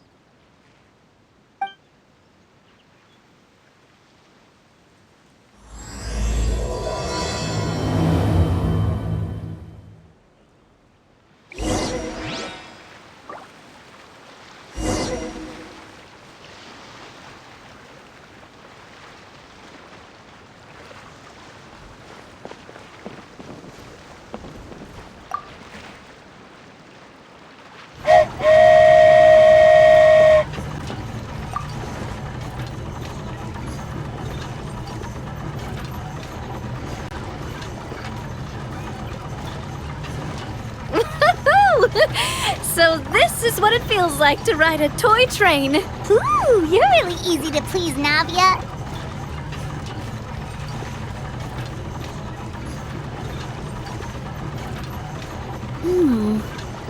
Looks like the fog ahead is getting thicker.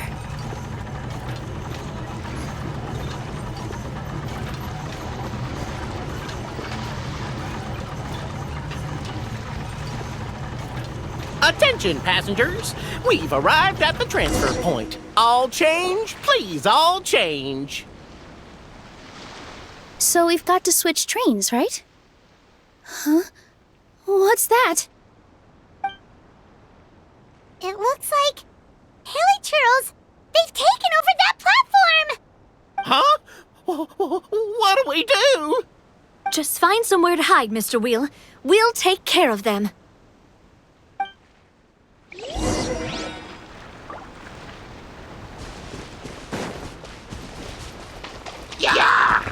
Terra Smash!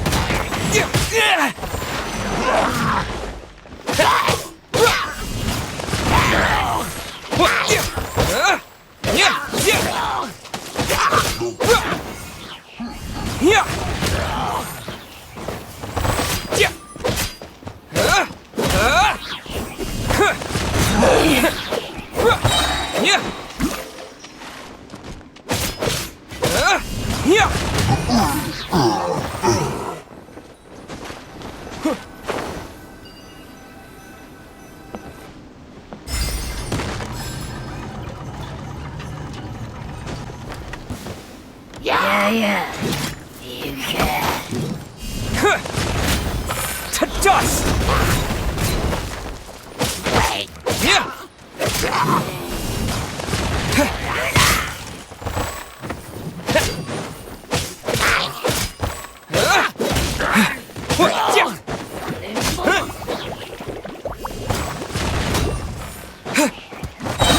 Quake! Terra Smash!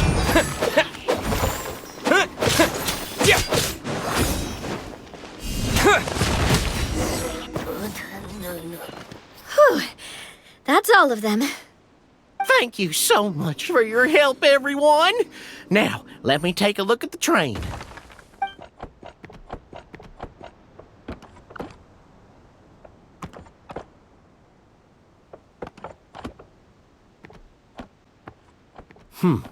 The carriage is a little scratched up, but there doesn't seem to be any real damage.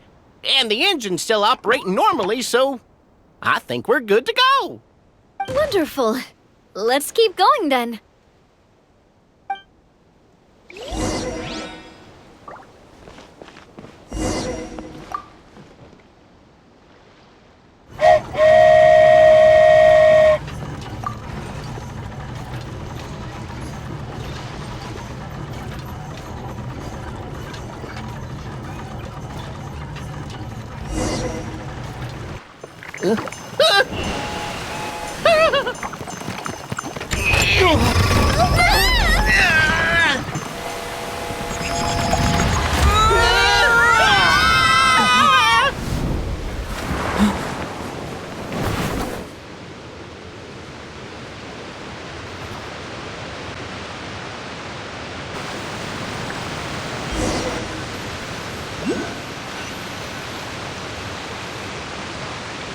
Go forth and witness this world, my... Make sure to be nice to everyone. I leave it to you.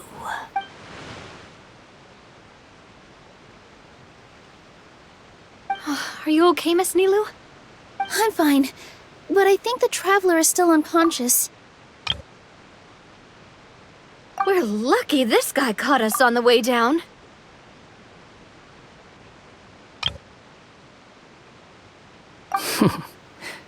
Passed out from a little fall, did ya? How fragile.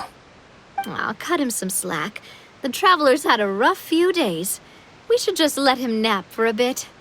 But my leg's falling asleep. You couldn't have set him down on the grass over there, Hat Guy? Ha! I go out of my way to save 4 people who fall out of the sky, and now you're nitpicking my choice of soft landing?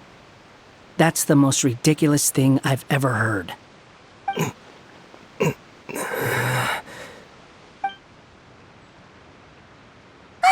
He's awake! Morning, sunshine. You were having a nice little dream there, weren't you? Not gonna lie, it was kind of adorable. You and your friends fell from the top of that waterfall, and you passed out along the way. Guess someone couldn't keep it together. Sorry to break it to you, but crashing into the ground doesn't take you to another world. That kind of thing only happens in those stupid light novels they sell in Inazuma. Also, he kind of, set you down in Nilu's lap, so that's where you've been napping all this time. Paimon! Oh, no. It's all right. I'm just glad you're okay. You didn't hit your head, did you? Is the dizziness gone?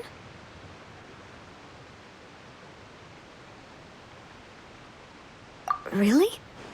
What did they say? The fog you see around here can have a hallucinatory effect. Apparently, it's the work of that dragon. Maybe you inhaled some while you were freaking out on your way down. Traveler, Nilu, do you know this hat guy person? Oh, yeah.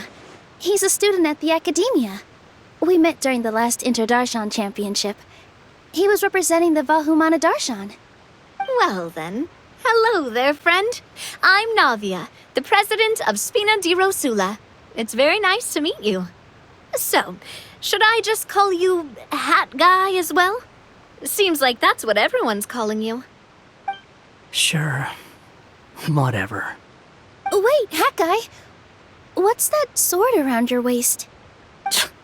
An unwelcome encumbrance, that's what. I've had it ever since I woke up here. Tried to toss it, but no matter what I do, it always reappears. Such a pain. Anyway, if any of you want the hero sword, you can have it. Wait, it's called what? The hero's sword. Meant to be wielded by the hero. I know. Me of all people, right? The irony. What? You're the hero of this world? Will you calm down? It's just a dumb title.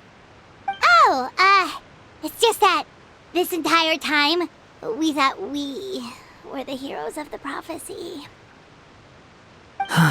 Well, if it means that much to you, you're welcome to claim the title. You'd be doing me a favor. That's not the point! The real question is, if you're the hero, then where the heck have you been all this time? Looking for a way out. I heard there's a boat in this area that can bring you to another world. So I came to investigate. But look at the state of things around here. The lighthouse collapsed. The boat won't budge. I say we try to find a different way out. Huh. Paimon's guessing a voice told you what you were supposed to do here. That's what happened with Navia and Nilu, at least. You expect me to take orders from some disembodied voice? Hey, wait! Where are you going? To find the so-called source of this world's misfortune. The dragon responsible for this whole mess. Wait, we came here to fight the dragon as well. Why don't we go together? Grab that dragon scale over there before you leave. It'll come in handy later. A dragon scale? Where? How did you know about it? What's it for? And... Have you ever considered keeping your questions to yourself? Because if you actually expect me to answer them all, we'll be here until the next Inter-Darshan Championship. You little... Paimon thought you might have learned some manners by now, but clearly not!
she do it, right? Wow, this scale is amazing! It turns everything it touches into something hard, almost like a toy block! It doesn't seem to work on us, though. It spews out poison and transmutes everything it touches. Huh. No wonder they call it the evil dragon. Your Majesty, Madam Very Brave Hero! What are you looking at me for? He's obviously talking to you. Mr. Wheel, you didn't get hurt when we fell, did you? Oh, not at all. Thankfully, the young man in the hat was kind enough to lend me a hand. There seems to be a village over here. Some of the residents used to work in the titanium mines, and some came to fight the dragon, then got stuck here. I see. I'm glad they're all safe and sound. I can try to use my magic to fold a boat to bring everyone back. Oh, I'll help too. Still, I think we need to take care of the dragon first. We don't want it to start causing trouble when we're trying to load people onto the ship. Apparently, the villagers often see the dragon fly into a space behind the waterfall. They think that's the location of its lair. Then we should look around and try to find a way in. I'll wait here for your triumphant return. Your Majesty, brave heroes, please be careful.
Quick, take out the dragon scale.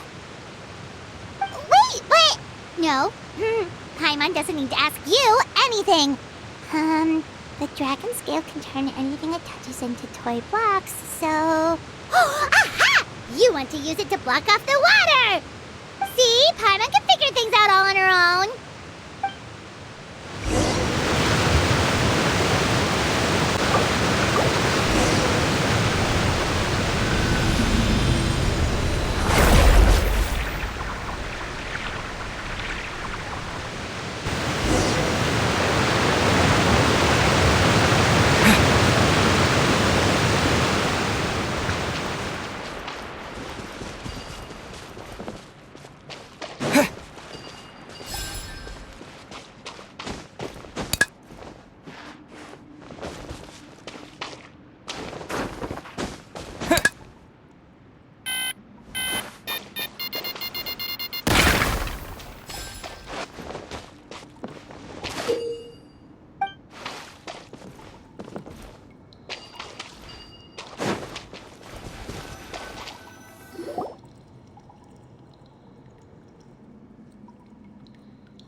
What's wrong, Milu?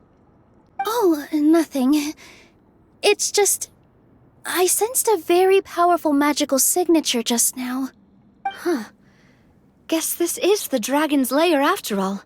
Huh? When did you put your hat on? Well, we're getting ready to fight, aren't we? I feel more comfortable in my regular outfit. Hat Guy also put away that sword around his waist. Should have never had to use this thing to begin with. Do you need to do anything to prepare, Traveler? Paimon's getting kind of nervous seeing everyone else serious like this.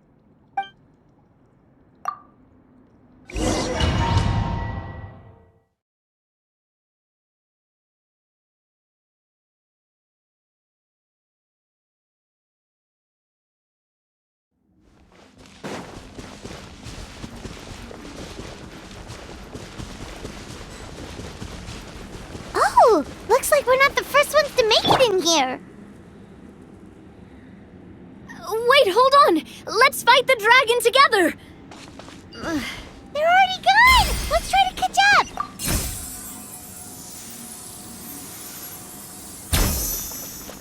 Ooh, what's that sound? Is it an earthquake? Where'd they go? Reckless idiots.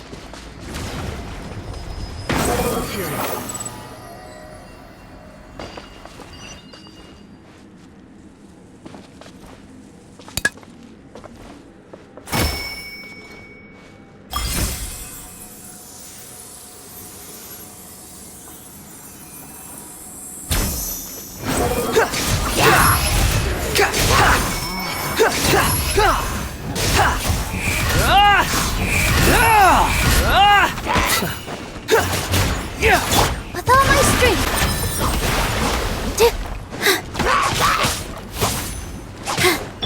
Behold!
Too slow.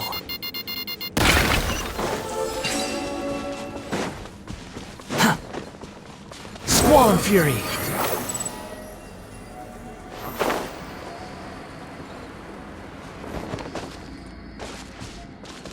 The wind rises.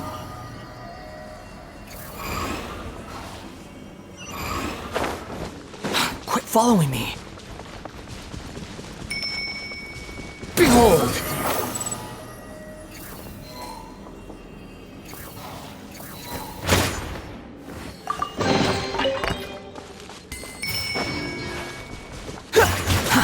Too slow.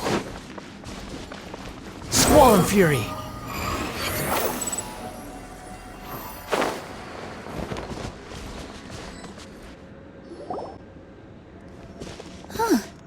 This space is completely empty. Paimon bets this is where the dragon sleeps. Watch out in front! It's coming!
Look, another new soul has joined this world. But are you sure his fate will be as you described? Of course. My predictions are never wrong. I just don't like that kind of story. Then you need only do as you said, and let him find his own story within your fairy tale. You're right. Then listen closely, my child. Your name is...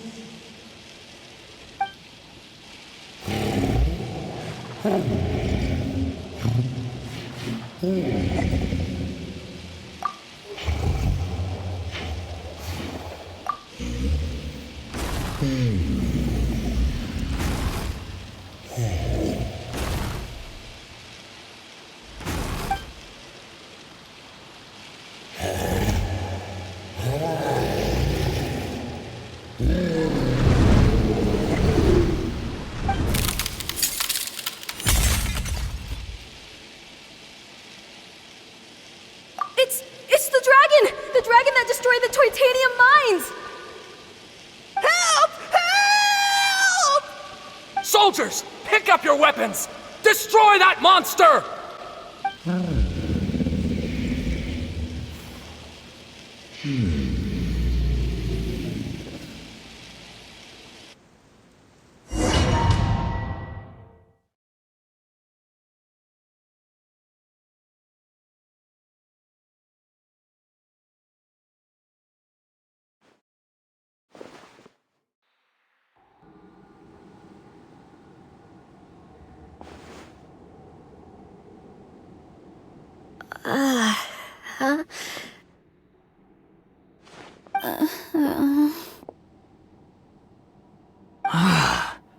How many times am I going to have to save you?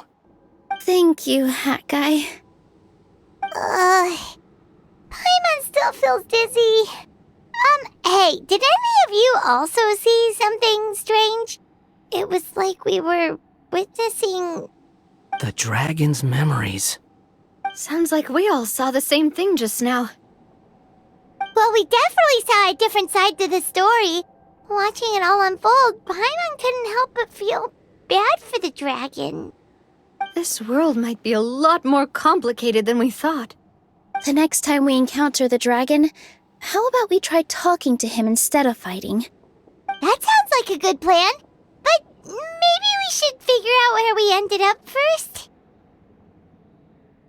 Huh. If the world above is a fairy tale realm, then maybe we've fallen into the next page of the book. Just keep walking and don't fall behind. Hey, wait for us!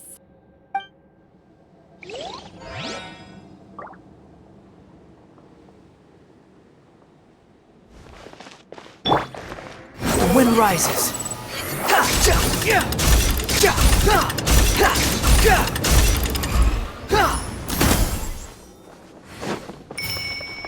Wow, this place looks a lot different from the dragon lair.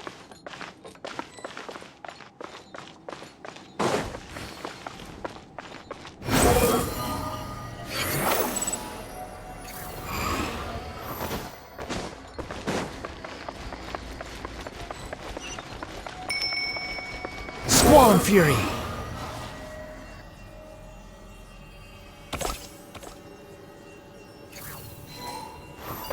Quit following me.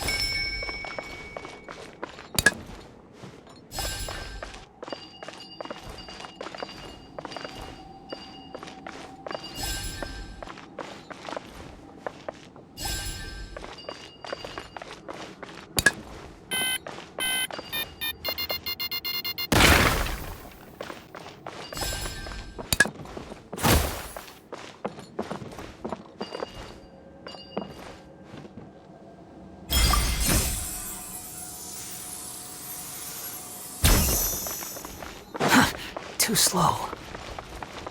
Behold! Try louder!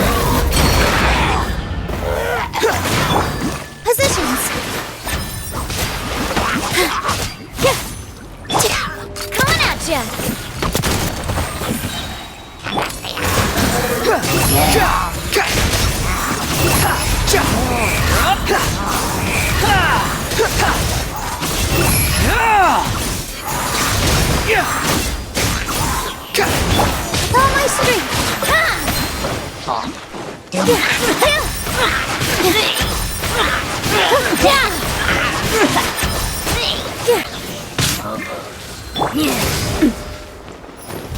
Coming at you! Watch out! Squall and Fury!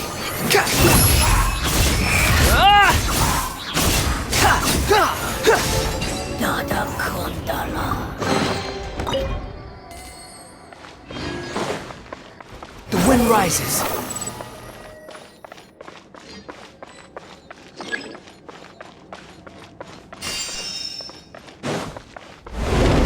Behold!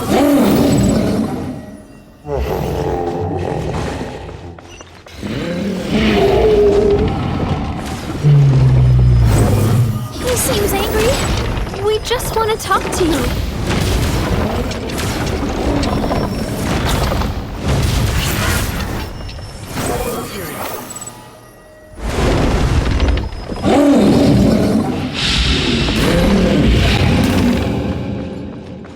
Behold!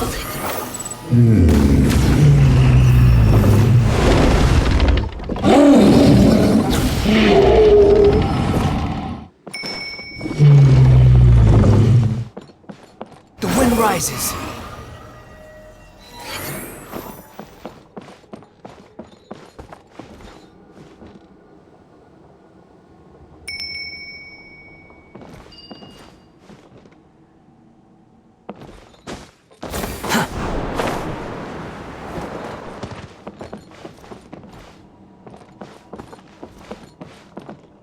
Behold!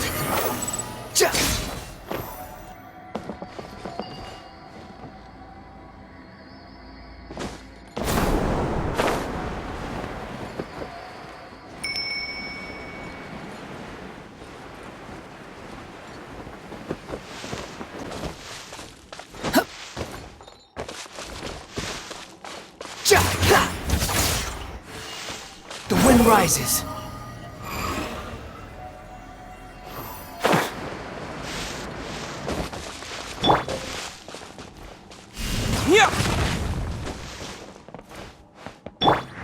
Squall and Fury.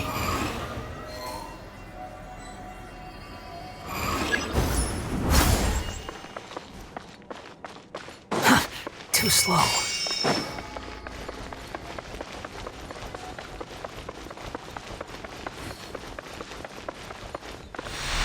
Our home! It was destroyed by that evil dragon! The stars! It flew away with the Metropole stars! Oh no! We didn't get eaten by the dragon? The dragon just dropped us off here? Hot guy! You're getting too far away! Ah, he's just up ahead. Is he trying to lure us somewhere? Well, I'd say we were the ones who backed him into a corner. But we just want to ask him a few questions about his past. He's had year after year of people coming here to try to take his head. If you ask me, his reaction is perfectly normal. Maybe there's still something we can do to calm him down? I wouldn't count on it. Maybe his earlier attacks were just a warning, but now he's actually getting serious. Prepare for a final battle. Sometimes it takes a little force for someone to finally wake up.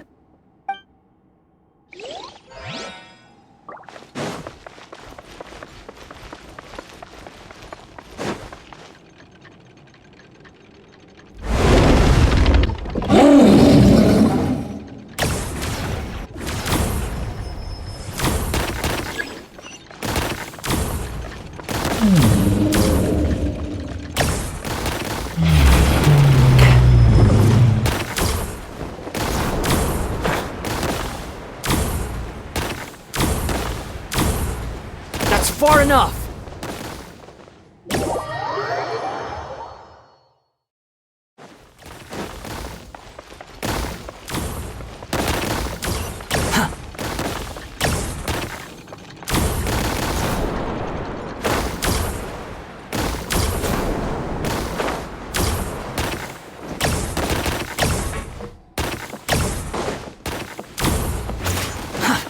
too slow. We're trapped! Oh, stubborn beast. You really want to get beat up that bad?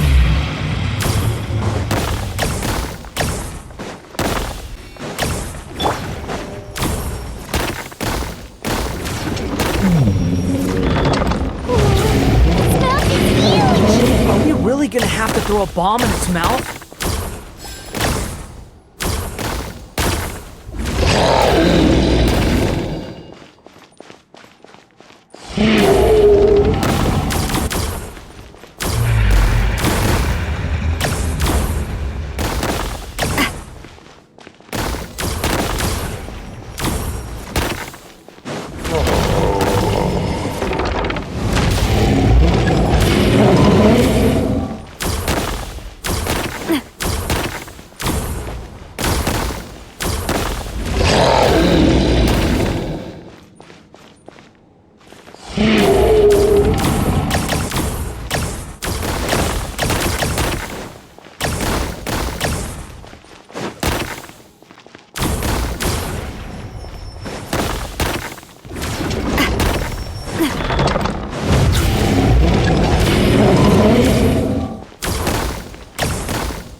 Watch out! If you fall, you're on your own this time.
Getting serious.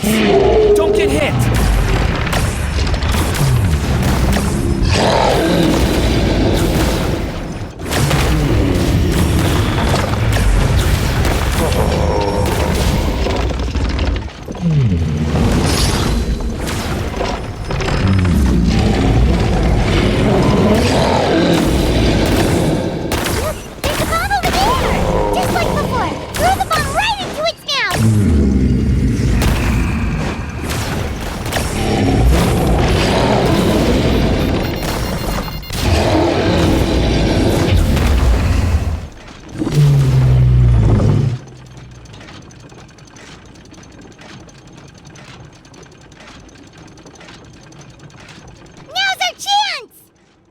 Wait!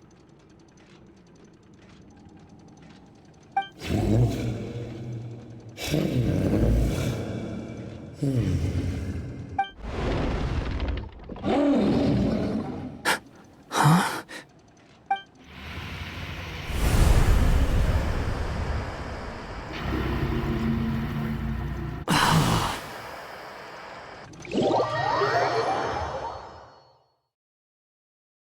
Are we inside the black mist?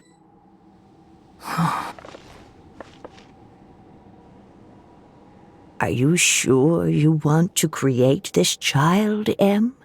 Even after what I told you about his fate?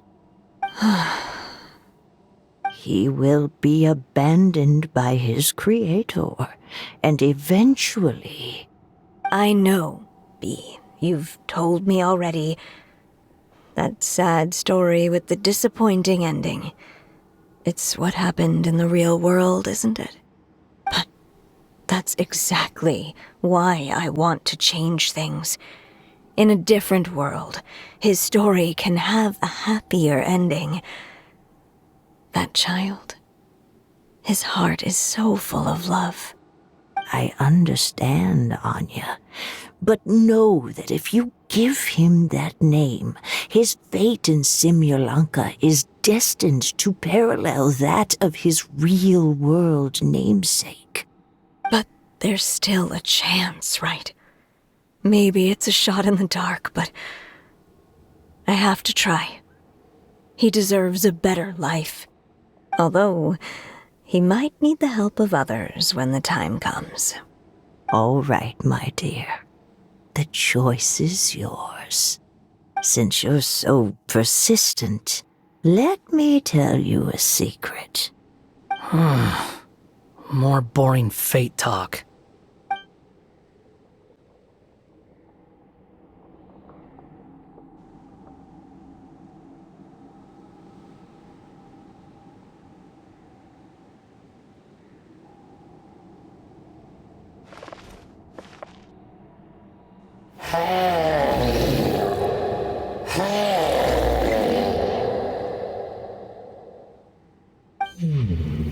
I'm sorry, my child.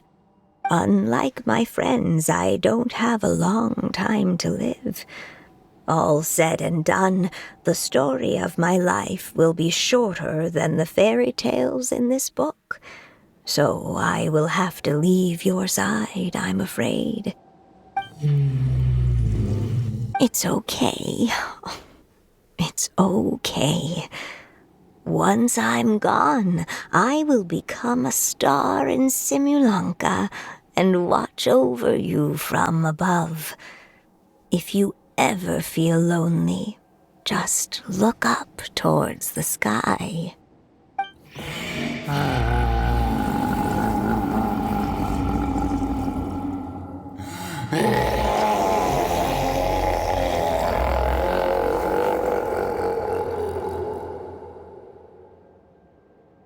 Go forth and witness this world, my child.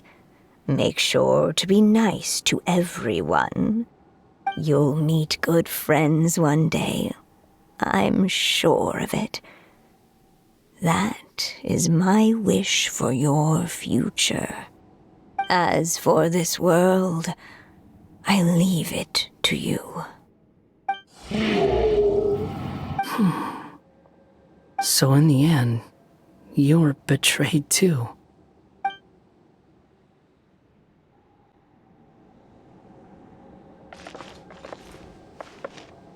Hey, Mr. Dragon! He brought you some food. You must be hungry.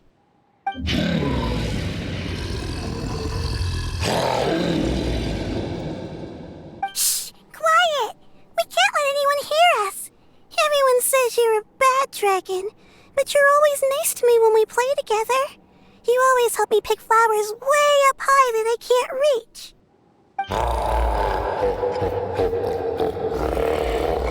It's okay. Just keep hiding here, and tomorrow I'll... Oh no, my child! Help! Somebody help me! Save my child! The dragon's trying to kidnap her! No, Mom! It's not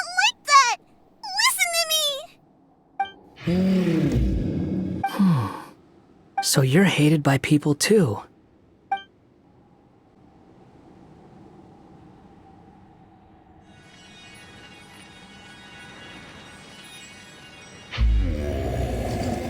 So that's it. That's really your wish? To never have been born at all? That's not a fate you should wish for.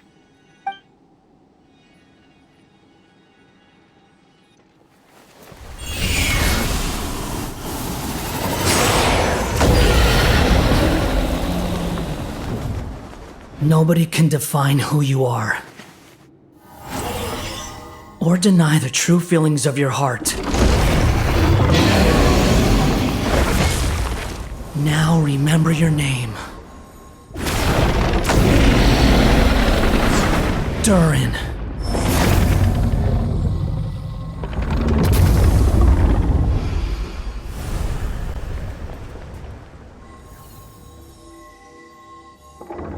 It's all right now.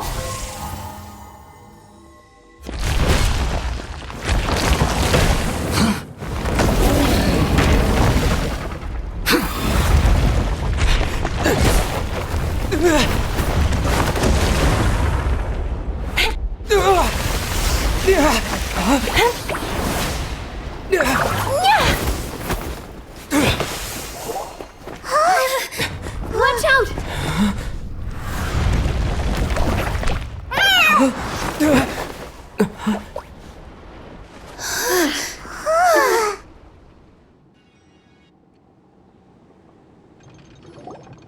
That was a close call.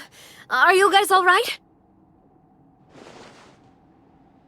Back in Constellation Metropole, I heard people saying you'd gone to fight the dragon, so I followed you here.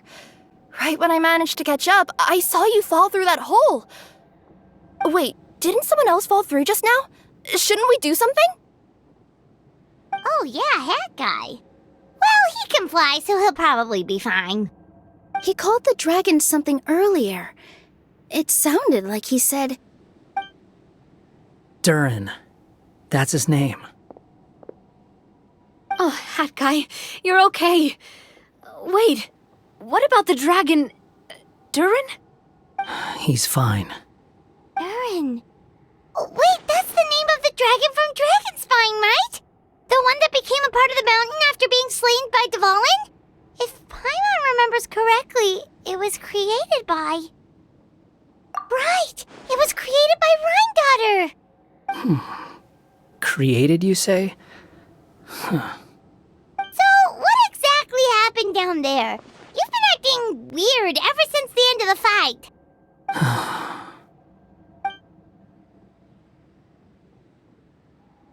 So that's the truth about Simulanka's evil dragon. What we saw in the mist weren't hallucinations, but the dragon's memories. Huh. I thought it was strange. The people around the Broken Sea are clearly stranded, but I never heard any stories about the dragon attacking the village. The people we met along the way are probably workers from the Toitanium mines, or guards who came here to claim the dragon's head. Durin probably allowed them to live here because there was nowhere else for them to go. When I first came to this world, a voice spoke to me and said, "You are the hero of this world. Now go forth and save the dragon." Huh. Who is the person behind this voice anyway? And why did they bring us all here? Come with me. The answer to all this can be found below.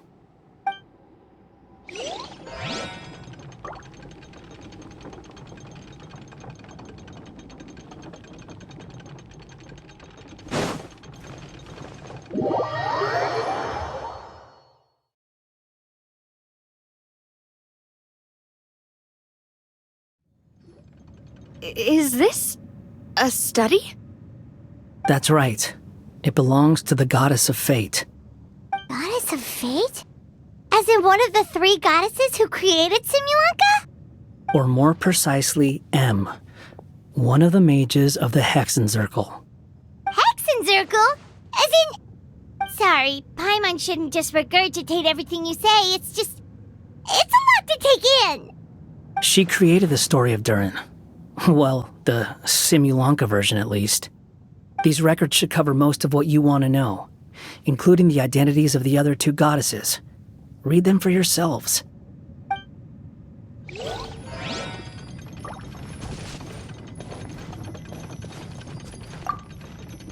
By all rights, I should have been A, since A is the first and last letter of my name.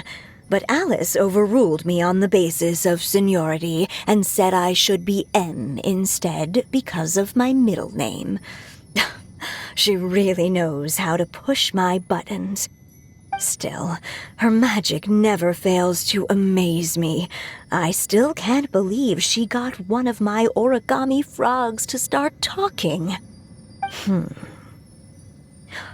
Why don't I write a story with origami animals as the main characters? Let's see. Once upon a time, in a magical forest, there lived a group of animals made of paper. Barbie loves looking into the future, so she used her powers to map out the fates of all living things in Simulanka. But knowing the ending in advance takes all the fun out of the story. I think I'll make a bet with her.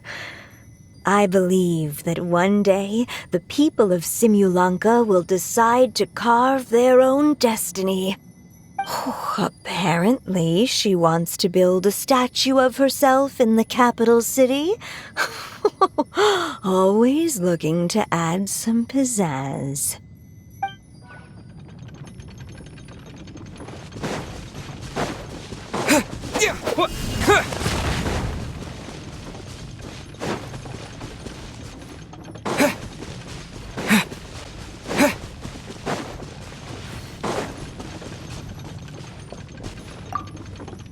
My dear sisters, I fear my pen shall soon run dry.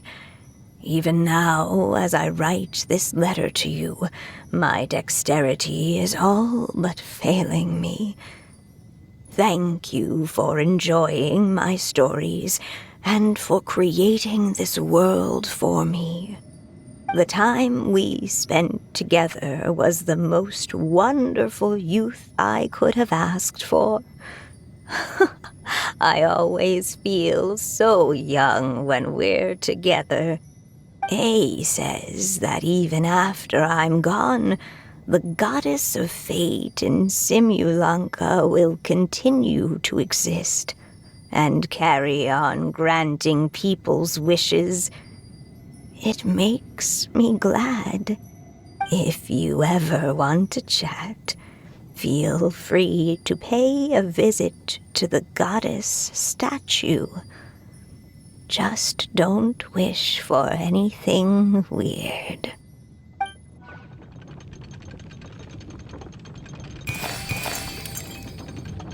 It's Simulanka Durin. And he's looking up at something. A star. This must have been after M passed away. This looks like a mine. Maybe the Toitania miners dug too deep? So deep that they dug right through to the world on the next page. Yeah. Now that you mention it, this miner's lamp looks really similar to the star on the previous page. The Forest of Blessings. This book has been recording Simulanka's history all along. Look at the size of those footprints. If that's every time he lands, then no wonder people are so terrified of him. So that's why you took the stars. Because you missed your mom.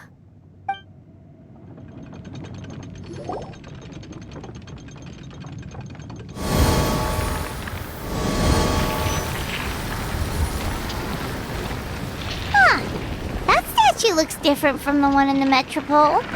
It's a different goddess. This one is the goddess of fate.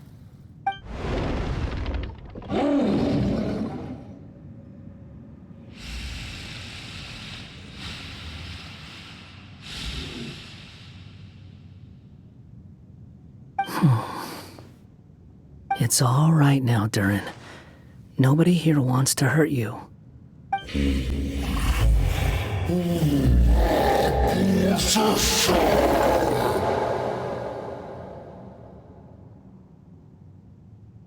say that, Durin! Paimon made a mistake. She was wrong about you. But it's nice to talk, isn't it? Now that we've all calmed down?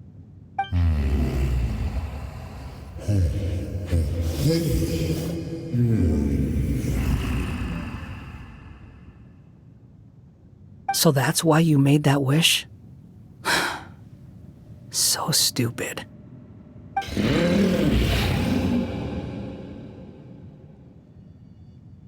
Hey! Anyone with eyes can see that all you want to do is get along with everyone.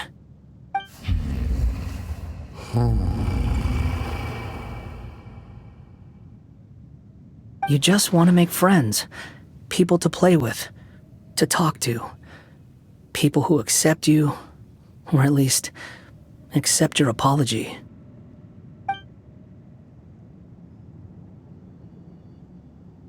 Oh, you never hurt anyone. Heck, the idea never even crossed your mind.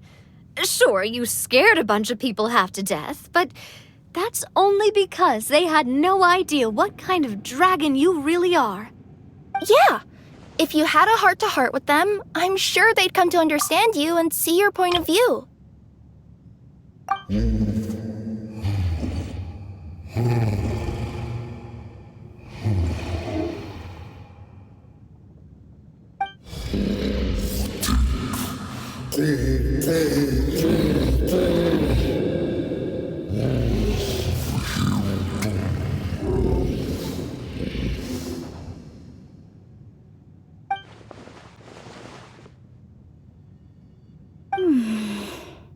The curse. Huh? Nilu? Is it your true wish to live side by side with the people of Simulanka?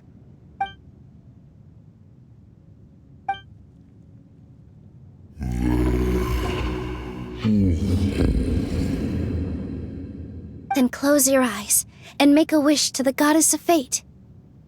We will help make your wish come true.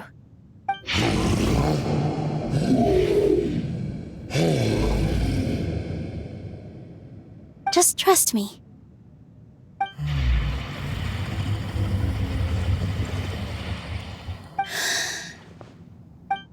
I, Nilu, the Forest Fairy, give to you my blessing and welcome you as a dweller of the forest. May everyone accept you as one of our own, and may the Forest of Blessings be a place you can call home. I, Navia, King of Constellation Metropole, give you my blessing. I grant you citizenship to my kingdom. Oh, me too! As the, Nekomata in Boots of this world, I give you my blessing too.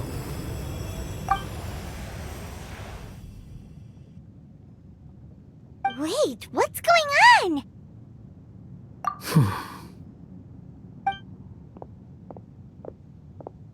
I, the hero of this world, give you my blessing.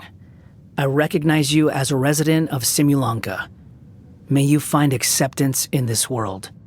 Also, speaking as someone who'd like to be your friend, I wish you all the best for the future.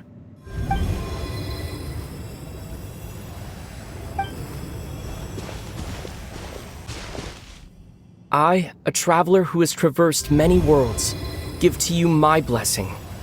May you find friendship and goodwill, no matter where you go.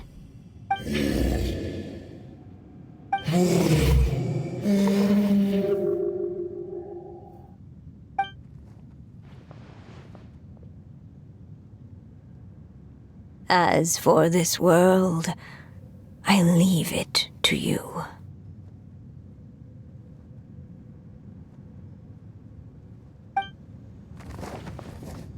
Huh? What? Why are you all staring at me? Huh? My claws? Are these my claws? And my wings? Oh, my tail? Does this mean... Wow, you look so cute. Quite a radical transformation. Not that there was anything wrong with the way you looked before, of course. It's just, you get what I mean. How do you feel? Are you happy with your new appearance? Does anyone have a flower with them? Or even just some water or paper from this world? Oh, I do actually. Here you go.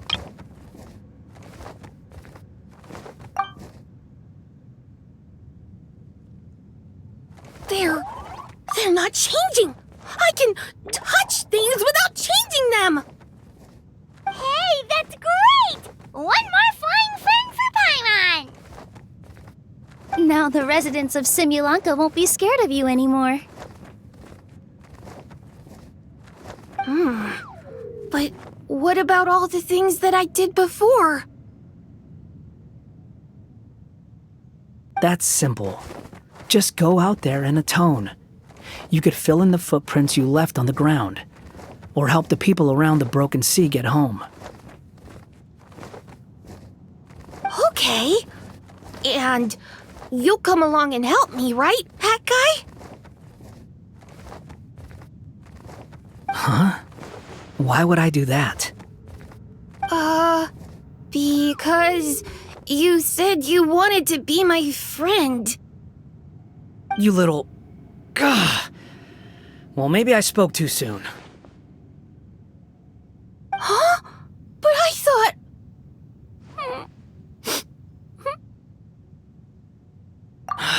All right, fine. I'll go with you. Really? Yes, really. Lying to you would be no fun anyway. Oh, thank you! You're the first friend to call me by my name! Let's go back up. I'm about to suffocate down here. Oh, it feels so good to finally see Hat Guy meet his match. Yeah, okay. Paimon just never thought we'd see the day, that's all. All right, let's also head back up then.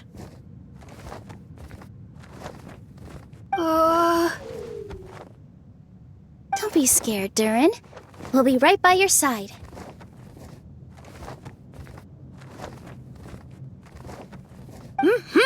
Thank you for your blessings, everyone! Oh, this is the happiest day I've had in a really long time!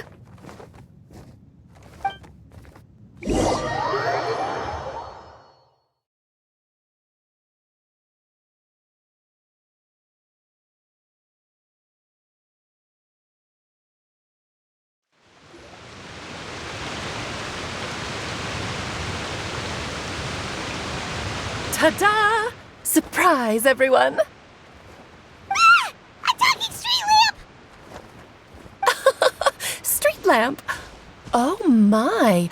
You mean you still don't remember me after all the times we've spoken? I know that voice! It's Mom's friend! Hello there, traveler and friends. And Durin, it's good to see you. You've changed quite a lot. In fact, you look so different that perhaps I should call you Mini Durin. Mini Durin, huh? Yeah, I like the sound of that. It's nice being smaller. You must be one of the three goddesses of this world. Are you the goddess of creation? Yep, that's right. But although it's the most impressive sounding of the three, to be honest, we all made an equal contribution toward the founding of this world. If you've ever read any of M's stories, you'll know just how enchanting the worlds are that she writes about. So enchanting that I just had to step inside and explore it for real. So I got B involved, and with M's consent, created the world of Simulanka. Whoa! You're getting a little ahead of yourself. First things first, would you mind explaining what you're doing here? In fact, no! What are we even doing here? Don't worry, all will be revealed. After everything you accomplished on your journey, you're free to ask me anything you want.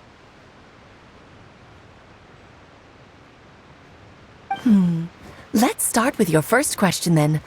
I'm here because I sensed a great magic power emanating from the book just now, and I couldn't resist the urge to peek inside and check it out. That must have been when we all gave Minnie Durin our blessings, right? Yes, exactly. In the world of fairy tales, words and emotions often carry far more power than any spell.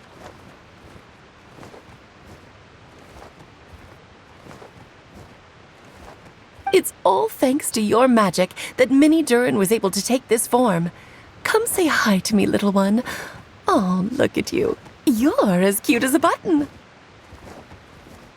So, what about us? Was it always part of the plan that we'd come here? Plan isn't the word I'd use. If you ask me, I'd say fate works in mysterious ways.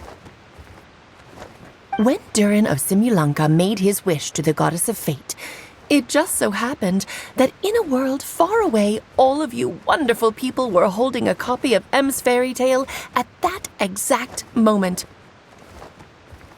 And because of your noble and kind souls, you were selected by the goddess of fate to come and save this world. Now that you mention it, that's what I was doing when I was transported here. I was reading a fairy tale to some children in the Fleuve Cendra. I think I just, happened upon an old book and decided to use it as my pillow during a nap in a box. Wow, what a crazy coincidence. Wait, that's not right. How come everyone else got assigned the role except us? 'Cause we were also...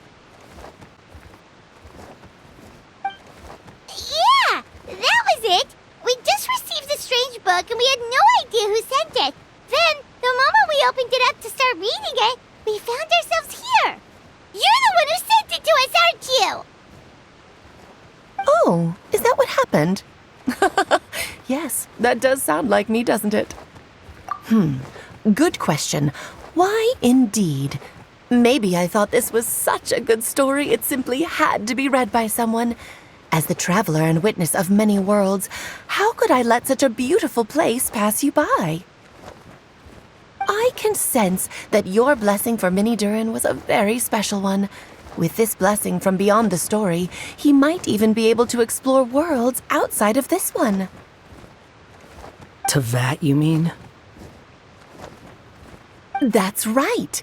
In fact, back when we were first creating Simulanka, Em told us that she hoped the people of this world would one day be able to explore the wider world beyond. Every story has an ending, but if the story becomes reality, it should have the right to choose its own path. So, in other words, the predestined lives these people lead were always going to disappear one way or another. Wait, so even if the people here get to go to other worlds, surely there's gotta be a way we can leave too, right? Don't you realize you've been able to leave all along? Huh? You can either take the boat at the Broken Sea or touch the giant bookmark at the Cliff of Prophecy. All you need to do if you want to leave is focus on the place you want to go. How were we supposed to know that if you never told us? Huh, didn't I? Well, given how smart and capable you are, surely it can't have posed a huge problem for you. As for your other friends who were summoned here, if I had to guess, I'd say the Goddess of Fate probably didn't tell them about it because she wanted them to get engrossed in the story. She's Em's reflection, after all. It wouldn't surprise me if she shares Em's love for cliffhangers. Anyway, I think that answers your questions, yes? What do you all plan to do next? I'm gonna go say sorry to the people of this world. After that, I want to start protecting Simulanka, just like Mom told me to.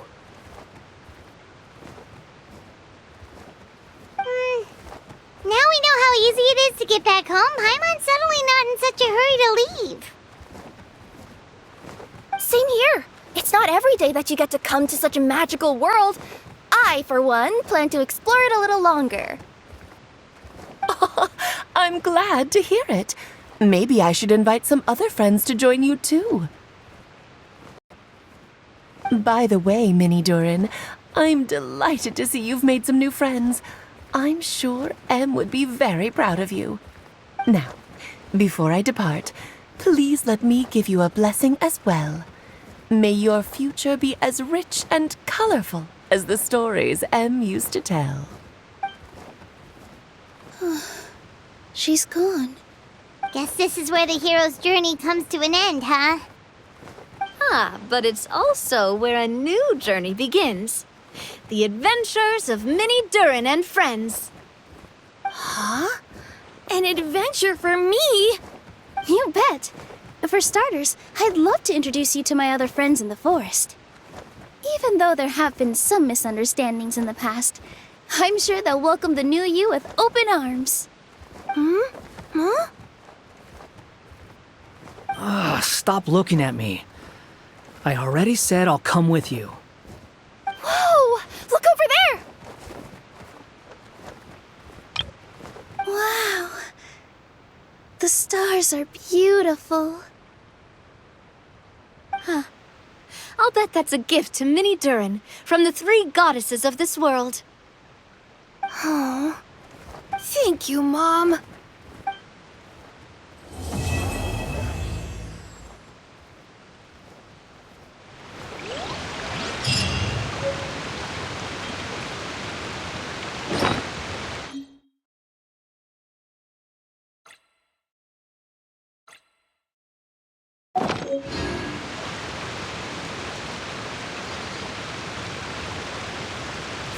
Yeah!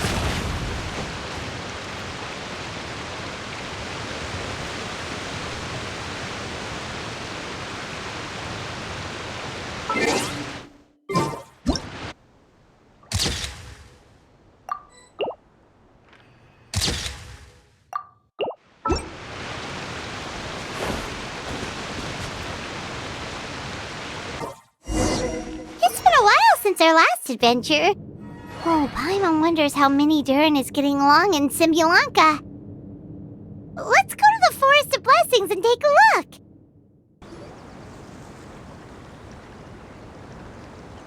Here's your 2 magic tonics.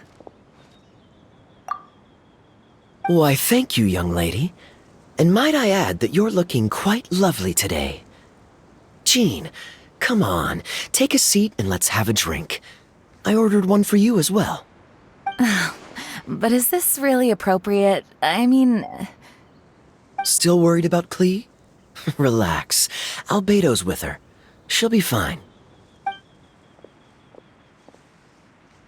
Kaya and Master Jean! What are you 2 doing here? Oh, look who it is. The Traveler and Paimon. You must be the pleasant surprise that Miss Alice told us about. Greetings to you both. This is one place I didn't expect to run into you two. The locals here have been talking non-stop about some brave heroes who saved the world. Let me guess. You two have been up to your old tricks. Well, not just us. We only played a small part. You could say we were 2 members of the Heroes Adventure Team. Still sounds mighty impressive to me. As ever, our honorary knight is making us proud wherever they roam. That's right. We received a letter of invitation from Miss Alice, proposing that we take Klee for a vacation in Fairyland when work dies down. I wasn't sure what she meant by Fairyland at first, but if my eyes are not deceiving me, she was being quite literal. Klee ran off excitedly as soon as we arrived. I'm a little worried about her, but Albedo insisted he would look after her while we do our own thing. We could hardly say no to such a considerate offer, so I took it upon myself to bring Jean to the nearest tavern we could find. Any excuse for a drink, huh? Well, we are on vacation. It's only fair that we get to indulge ourselves a little. You're right. I should make an effort to relax and unwind. It's what Miss Alice would want, after all. Oh, wait, Kaya? What exactly did you order from the bar? The house special, of course. Best way to get a taste of the local culture. Why are you making that face, Paimon? Nothing. I was just perpetually amused by your lifestyle, that's all. Go on, drink up. Something tells me I need to tread carefully here. Let's see, it's got a lovely color, but how about the taste? Ah.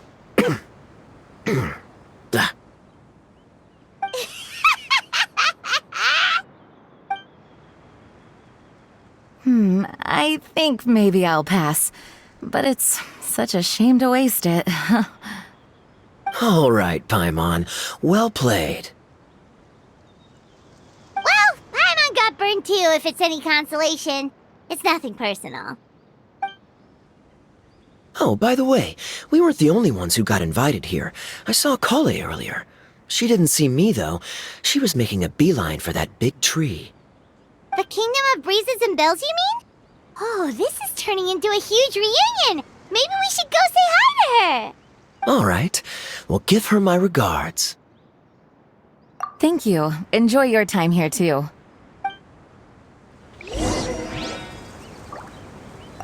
So the magic tonic here is just writing ink? What a weird and wonderful world. Ah, Miss Citrus, do you happen to serve any beverages here that don't contain magic tonic? Of course we do. What flavor would you like? Sunsettia. Jean, you want in? Sure, I'll have the same, please. Sounds good. 2 Sunsettia drinks coming right up.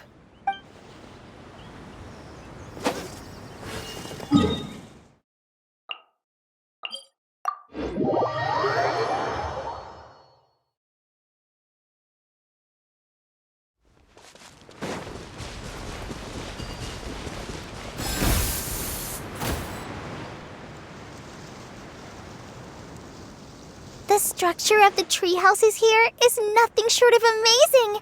I have to write it down so I can tell Master Tainari all about it later. Hey, Kale!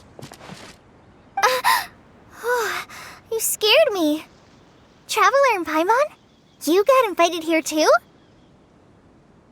Yep. Well, they sort of skipped the invitation part, but anyway, what you doing out here? Something caught your eye? Oh, yeah. I'm trying to observe and summarize the structures of the trees here, and also the animals that live here. Well, the residents, I guess?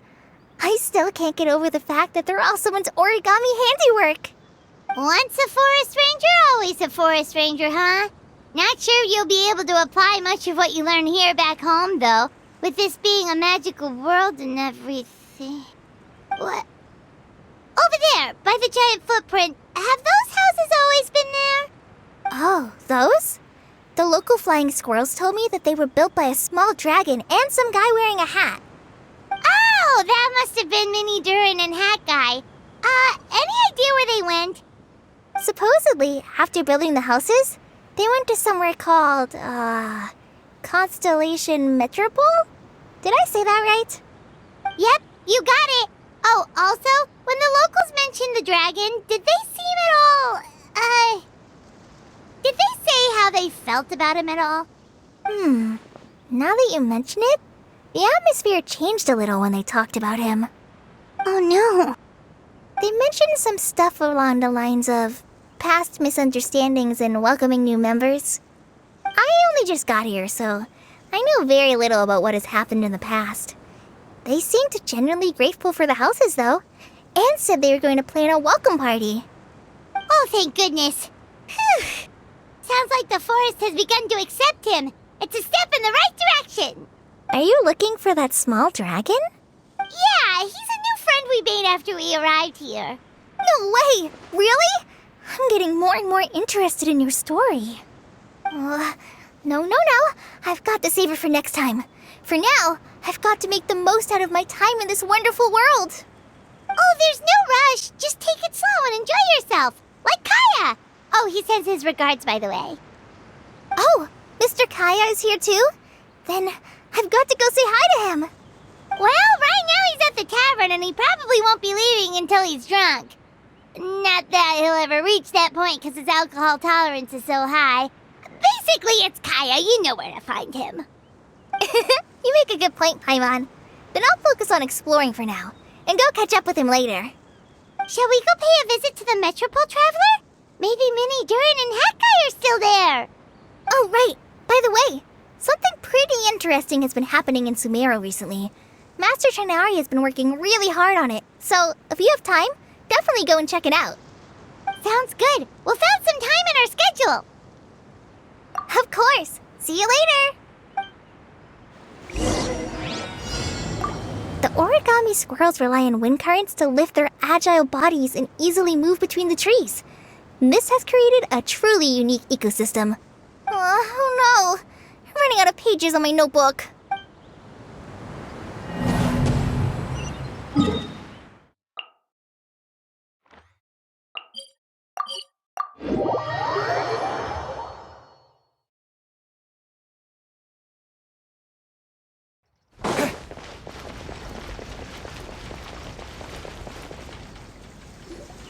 What? Are my eyes deceiving me? There is no way. I can't believe it. Hey, Mona! We heard you muttering from a long way away. What's up? Oh, is your scry glass acting up again? Oh, it's you, the saviors of this world. My scry glass is fine, but I'm not sure I can say the same about my eyes. Look! Look at this statue! What? Is it broken or something? Looks fine to Paimon. That's your master, right? AKA the goddess of prophecy? I refuse to believe it. There's no way that old hag looks anything like this. When she was younger. Oh, actually, now that you mention it, this does remind me of the fashionista phase she wrote about in her diary. She can't hear me, can she? I swear I just got chills down my spine. Either way, it's probably a little rude to talk about her right under her statue. But how do you know it's a statue of her if you never saw her as a young woman? I did a quick scry when I came into this world, and when I saw the stars' reflections, I was at a loss for words. It looks like fate in Simulanka is based directly on Tevat. A projection of real-world fate to form an image of reality. Or in layman's terms, basically, the creator made this world inside a mirror or a lake, and this world is the reflection. Still sounds pretty impressive. The more I scried, the more familiar everything looked. It's her work, there's no doubt about it. Even so, everything's far more complex than I'd imagined. Trying to decipher it all is giving me quite a headache. I also asked the locals about her. They call her she who has dominion over the stars and the course of fate itself. Not even a pretense of humility. Clearly, she let the role of creator goddess get to her head. Not that I'm surprised in the least, of course. It certainly matches the tone of her diary. Anyway, we should change the topic. Oh, so Mona, have you seen a small dragon around by any chance? He's about the same size as Paimon, but with tiny little wings. Ah, you mean the one that caused all that trouble? I haven't seen him for myself, but I heard that he came to the Metropole not long ago to formally apologize for his actions. Apparently, he brought a huge stash of Toitanium and plant oil to make amends. Most people accepted his apology, although there are some who said that they'll reserve judgment until they've seen how he acts in the future. Oh, okay. Do you know where we can find him? One moment.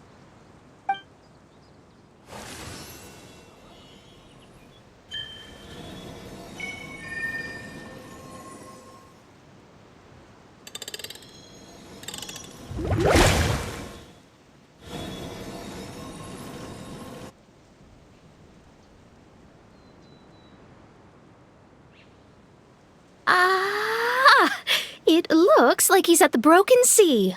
There's a big group of people with him, too. Cool! Wanna come with us? We can introduce you? I think I'll sit this one out. This might be the closest I ever get to meeting the old hag in her youth, so I think I'll spend some time seeing what else I can glean from her grand design. You guys have fun. What do you mean, be careful? Now you're making me nervous. We'll be off now. See you later, Mona! Creating a whole world starscape is no easy task. Old hag, I guess you do deserve the title of Trismegistus after all.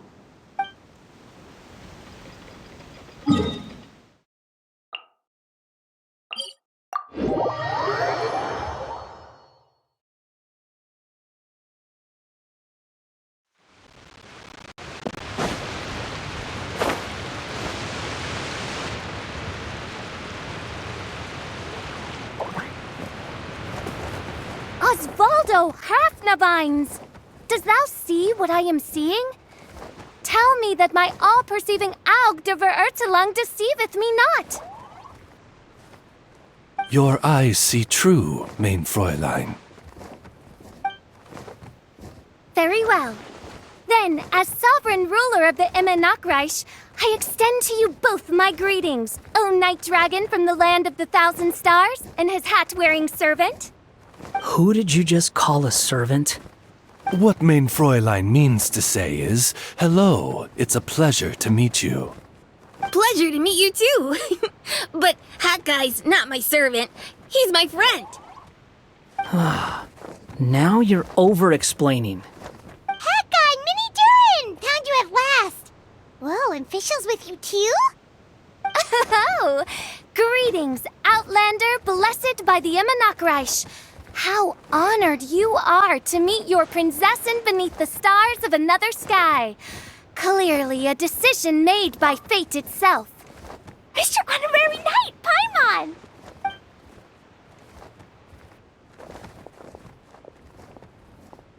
Greetings. You both look well. Hey there, Klee! Have you been having fun here? Yup, loads and loads of fun! There are so many cute animals, and a magic train that was really long, and a huge, huge castle, and a king lives there and everything! I've been taking Klee to see all the sights. It's been a very enriching experience. Alice's magic is truly outstanding. Yeah, Mom's amazing! Klee wants to build a great big house now, too! So, your mom and my mom were friends? Mm-hmm. Our moms were friends, which makes you my big brother. My mom used to read your mom's stories to me all the time. They were great! Big brother? Wow. Thank you, Klee. Can I go play with Klee, Hat Guy? Suit yourself. Albedo, can I? Go on. Just don't go too far away. I'll come pick you up later. Yay! Come on, Mini Durin. Do you want to come play with us too, Fischl? Your prinzessin accepts your invitation. Rejoice! Though you may be concealed by fog, still you shall have the good fortune to witness the true might of the Aug de Verurtelang. What mein Fräulein means to say is, perhaps we can all play hide-and-seek together. Mein Fräulein is it. Hooray! I love hide and seek! Oh, me too!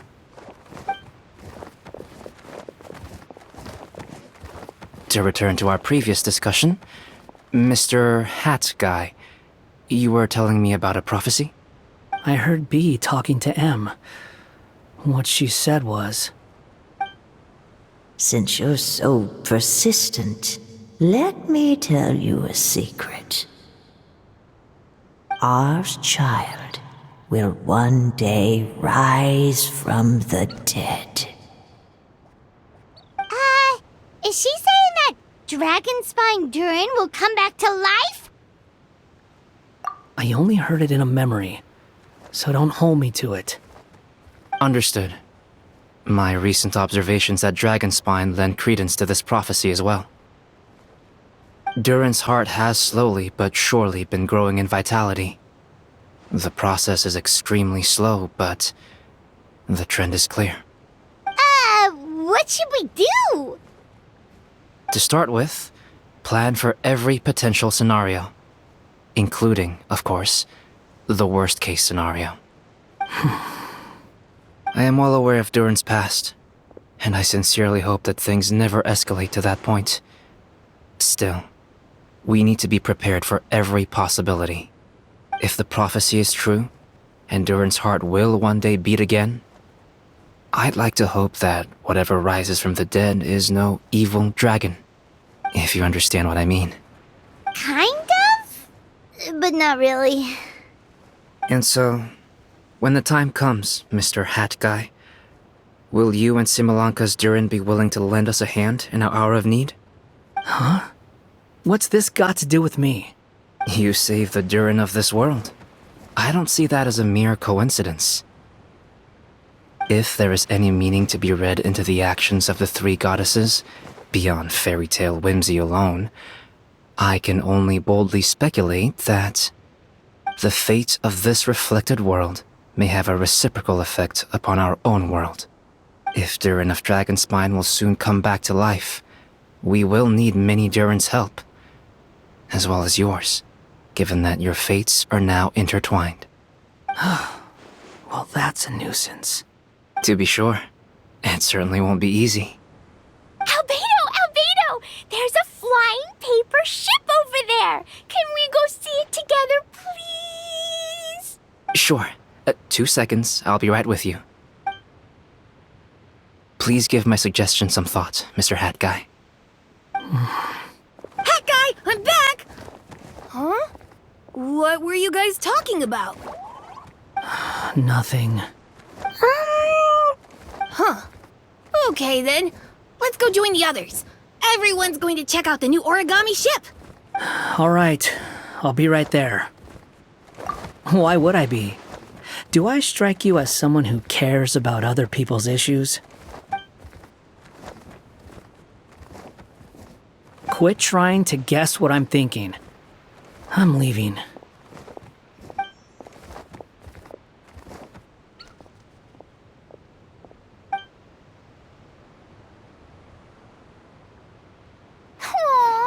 What a lovely little boat! The forest fairy helped us make it. Paimon just realized there's a lot fewer people around the Broken Sea now. Guess most of them have made their way back to the Metropole. Does this boat have a name? I can't see one anywhere. Huh? A name? Every boat has a name. At least, all the ones I've seen before. They're usually symbolic names that represent something aspirational. Let's go with the Durin. Huh? You want to name it after me? Oh, you mean to wish Mini Durin a safe voyage as he sails into a new chapter of his life beyond this world? Your princessin approves. Let this vessel bear the name of the most esteemed dragon of the night. The Durin. Let's call it that then. Thank you, Hat Guy. Also, can I ask you a favor? Go on. Remember how Mom's friend said I should be able to leave this world? Well, I want to pay a visit to your world. Just a quick trip, can we? Huh? Is that a no? Paimon thinks that's a great idea. If the people of Simulanka are allowed to go to Teyvat, then what's the problem with taking Mini Durin there for a visit? I'm assuming I'll have to be your bodyguard while we're there. I can protect myself. And I'll do what you say. I won't fly off on my own, I promise. Please, can I go? It'll be up to you to stick close. If you disappear on me, don't expect me to come looking. Got it! I'll stick close! Why don't you take the Durin? Now you've given it a name, it'll be a maiden voyage for the boat and a brand new journey for you. Are you leaving, Mini Durin? Okay. Well, make sure you come visit me in Mondstadt so we can play together again. Klee will draw you a map to show you the way.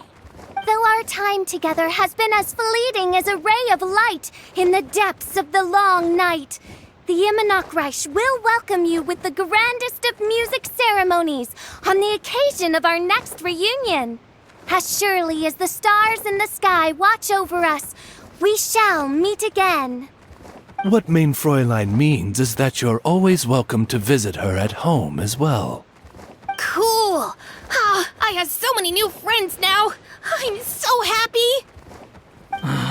Are you done yet? If you want to leave, then get over here. Thank you, everyone! Thank you so much! The blessings you gave me are more precious than any treasure, and more beautiful than any fairy tale! Next time, it will be my turn to make your wishes come true!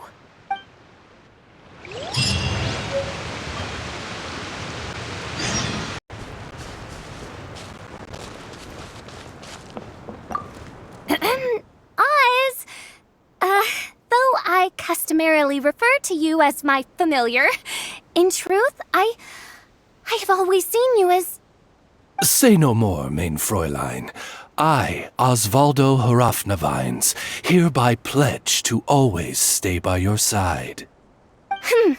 Quite rightly so. The Prinzessin should expect no less from her most favored Nachtraben. I couldn't agree more, Mein Fräulein.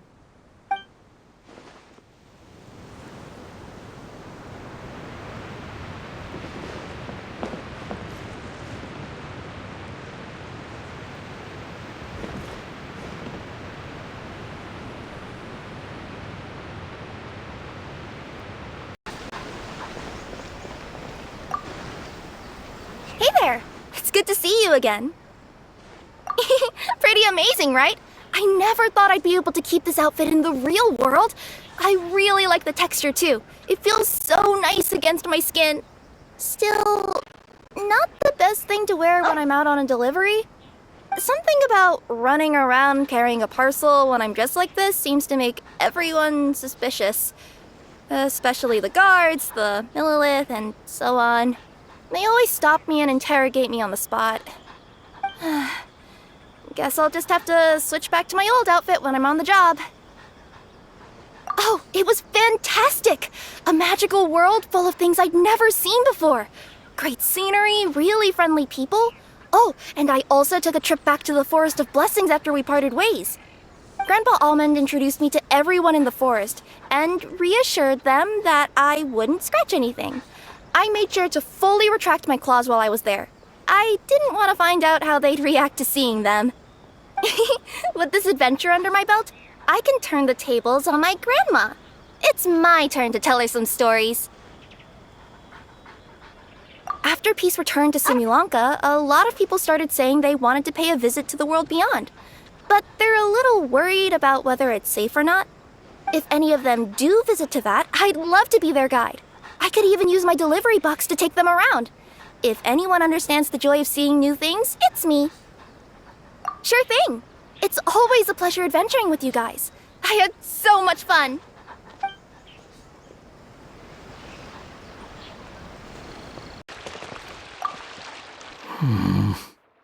The people from the academia say they haven't seen you in a while. Yeah, well, maybe I needed some space after being cooped up in there for so long. Anyway, it's a school, not a prison. So what's the problem? I never said it was a problem. I was just noticing that you seem to be in quite a good mood at the moment. Who's this, hat guy? Shut up. Not another word. You made a new friend. I've told you already. Stop trying to read my mind. I didn't need to. It's written all over your face.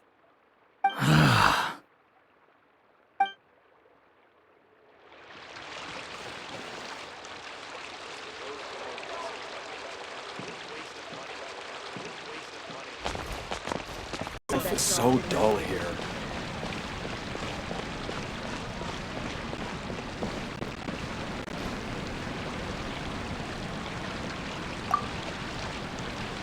Wow, what a gorgeous lotus stage.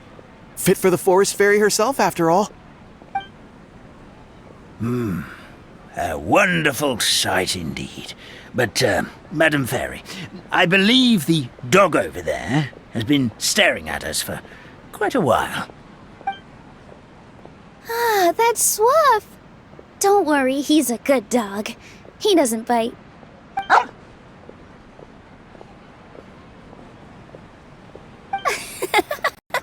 That's a good boy. I haven't seen you in ages, Swuff. No eating the frogs and hamsters here, okay? No eating.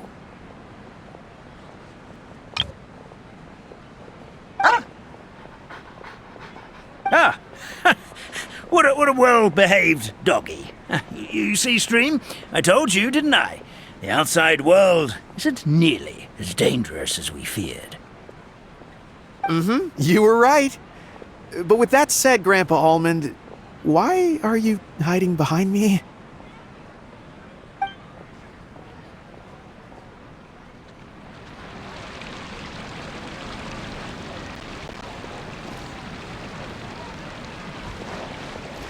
In work as on the stage, one must